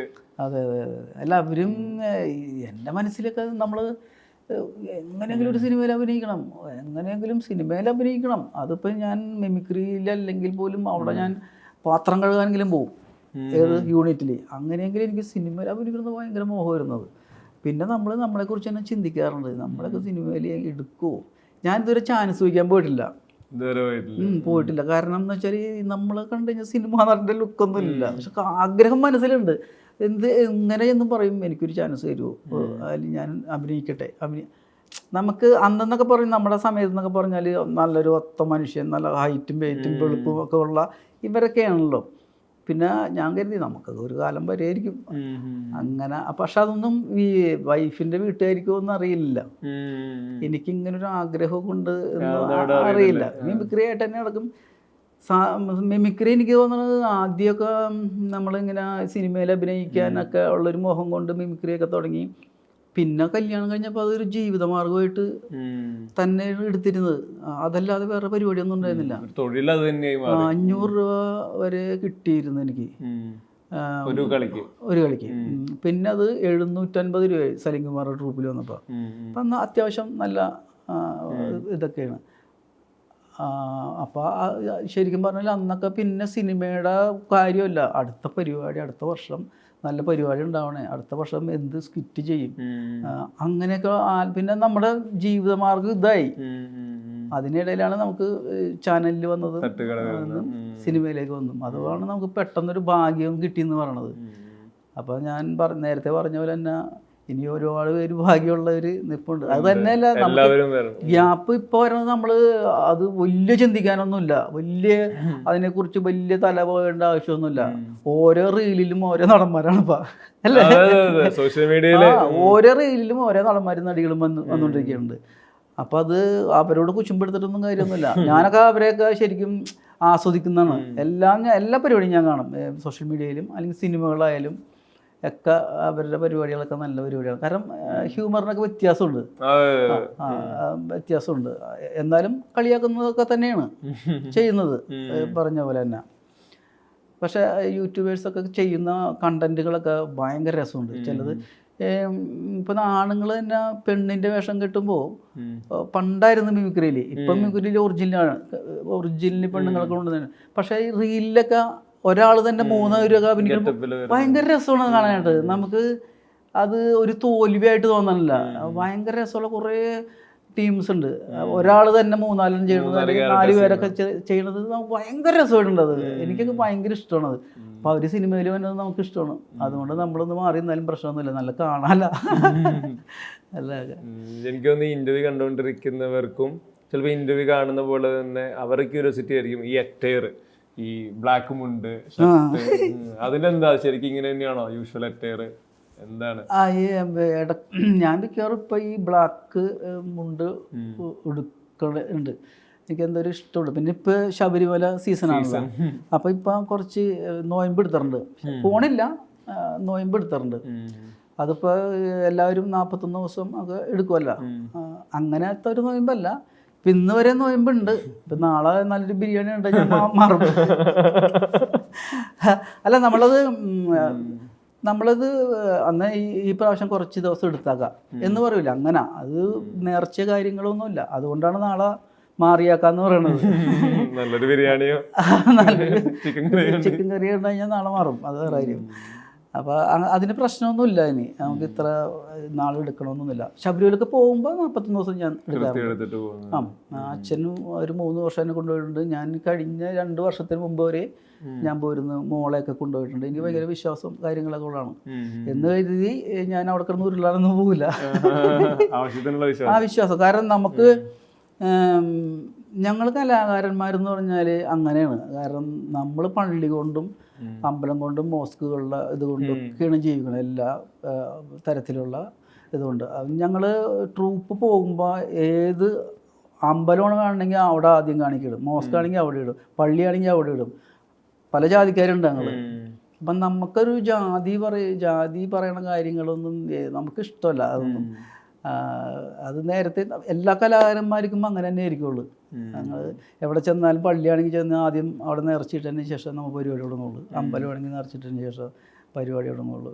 അപ്പോൾ അത് ഒക്കെ ഭയങ്കര കാരണം ഇപ്പോഴും ചില ആളുകളൊക്കെ പറയുമ്പോൾ നമുക്ക് ഭയങ്കര വിഷമമാണത്. ആളുകൾ മാറ്റി നിർത്തി പറയാം. ജാതി മതത്തിന്റെ പേരിലുള്ള ബൗണ്ടറികൾ അതെ ഭയങ്കര പ്രശ്നമാണല്ലോ. അതെ, അല്ല നമ്മൾ പണ്ട് ഇപ്പോഴൊക്കെ നമ്മളിപ്പോൾ ഒരാൾ നിസ്കരിക്കാൻ പോകുമ്പോൾ നമ്മളിപ്പോൾ ഇത്തിരി പുള്ളിക്ക് നിസ്കരിക്കണം, അയ്യോ പോട്ടെ, അത് ഒരു എക്സാഗ്രേറ്റ് ചെയ്ത് പറയണത്. അന്ന് പണ്ടൊന്നും അങ്ങനെ ഉണ്ടായിരുന്നില്ല. അതേ പുള്ളി പോയിട്ട് വരും കേട്ടോ, എന്നിട്ട് പോയാൽ മതി. നമുക്ക് സിമ്പിളായിരുന്നു അത്. അതുപോലെ അത് വേണ്ട ഇവൻ കഴിക്കൂല, മറ്റേ പോർക്ക് ഇവൻ കഴിക്കൂല, നമുക്ക് പറ്റിയത് പറയാം. അതൊക്കെ സിമ്പിളായിട്ട് പറയണായിരുന്നു. ഇപ്പം അങ്ങനെയല്ല, കുറച്ചും കൂടി എക്സാഗ്രേറ്റ്. കാരണം ഞാൻ അങ്ങനത്തെ ആളേ അല്ല എന്നറിയാൻ വേണ്ടി, ഏയ് ഇവൻ കഴിക്കാത്തത് ഞാൻ കഴിക്കൂല അങ്ങനെയൊക്കെ. പക്ഷെ പണ്ടൊക്കെ നോർമലായിരുന്നു അത്. ശബരിമലക്കൊക്കെ പോകാൻ മാലയിട്ട് കഴിഞ്ഞാലൊക്കെ അതെ അങ്ങനെയൊക്കെ വരില്ല. അതൊരു യൂഷ്വലായിട്ട് സാധാരണഗതിയിൽ പോയിരുന്നതാണ്. പക്ഷെ ഇപ്പോഴതൊന്നുമല്ല, ഇപ്പോൾ ഭയങ്കര എക്സാഗ്രേറ്റഡ് ഇതിനൊക്കെ.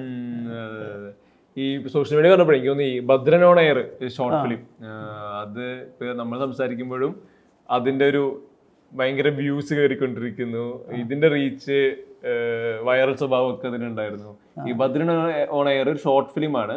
ഈ ആളുകൾ എനിക്ക് തോന്നുന്നു ടിക്കറ്റ് എടുത്ത് തിയേറ്ററിൽ വരാൻ എളുപ്പത്തിൽ ആളുകൾ യൂട്യൂബിലാണല്ലോ, ഓരോ ക്ലിക്കിലാണ് എന്തുകൊണ്ടാണ് ഒരു ഷോർട്ട് ഫിലിമിന്റെ പാർട്ടാണ് തീരുമാനിച്ചത്? ഞാൻ അങ്ങനെ ഷോർട്ട് ഫിലിമൊന്നും ചെയ്തിട്ടില്ല. ഞാൻ ഇപ്പം പറഞ്ഞുകൊണ്ട് ഒരുപാട് ആളുകൾ പണ്ട് ഷോർട്ട് ഫിലിമിന് പകരം നമ്മുടെ ഹോം സിനിമ എന്നൊരു സംഭവം ഉണ്ടായിരുന്നു. അത് സോഷ്യൽ മീഡിയ വരുന്നതിന് മുമ്പ്, അത് ഈ മലപ്പുറം കോഴിക്കോട് അന്നേ തുടങ്ങി എന്നെ വിളിക്കുമായിരുന്നു നല്ല പൈസ. അത് ഞാൻ പോകാറില്ലായിരുന്നു സിനിമ.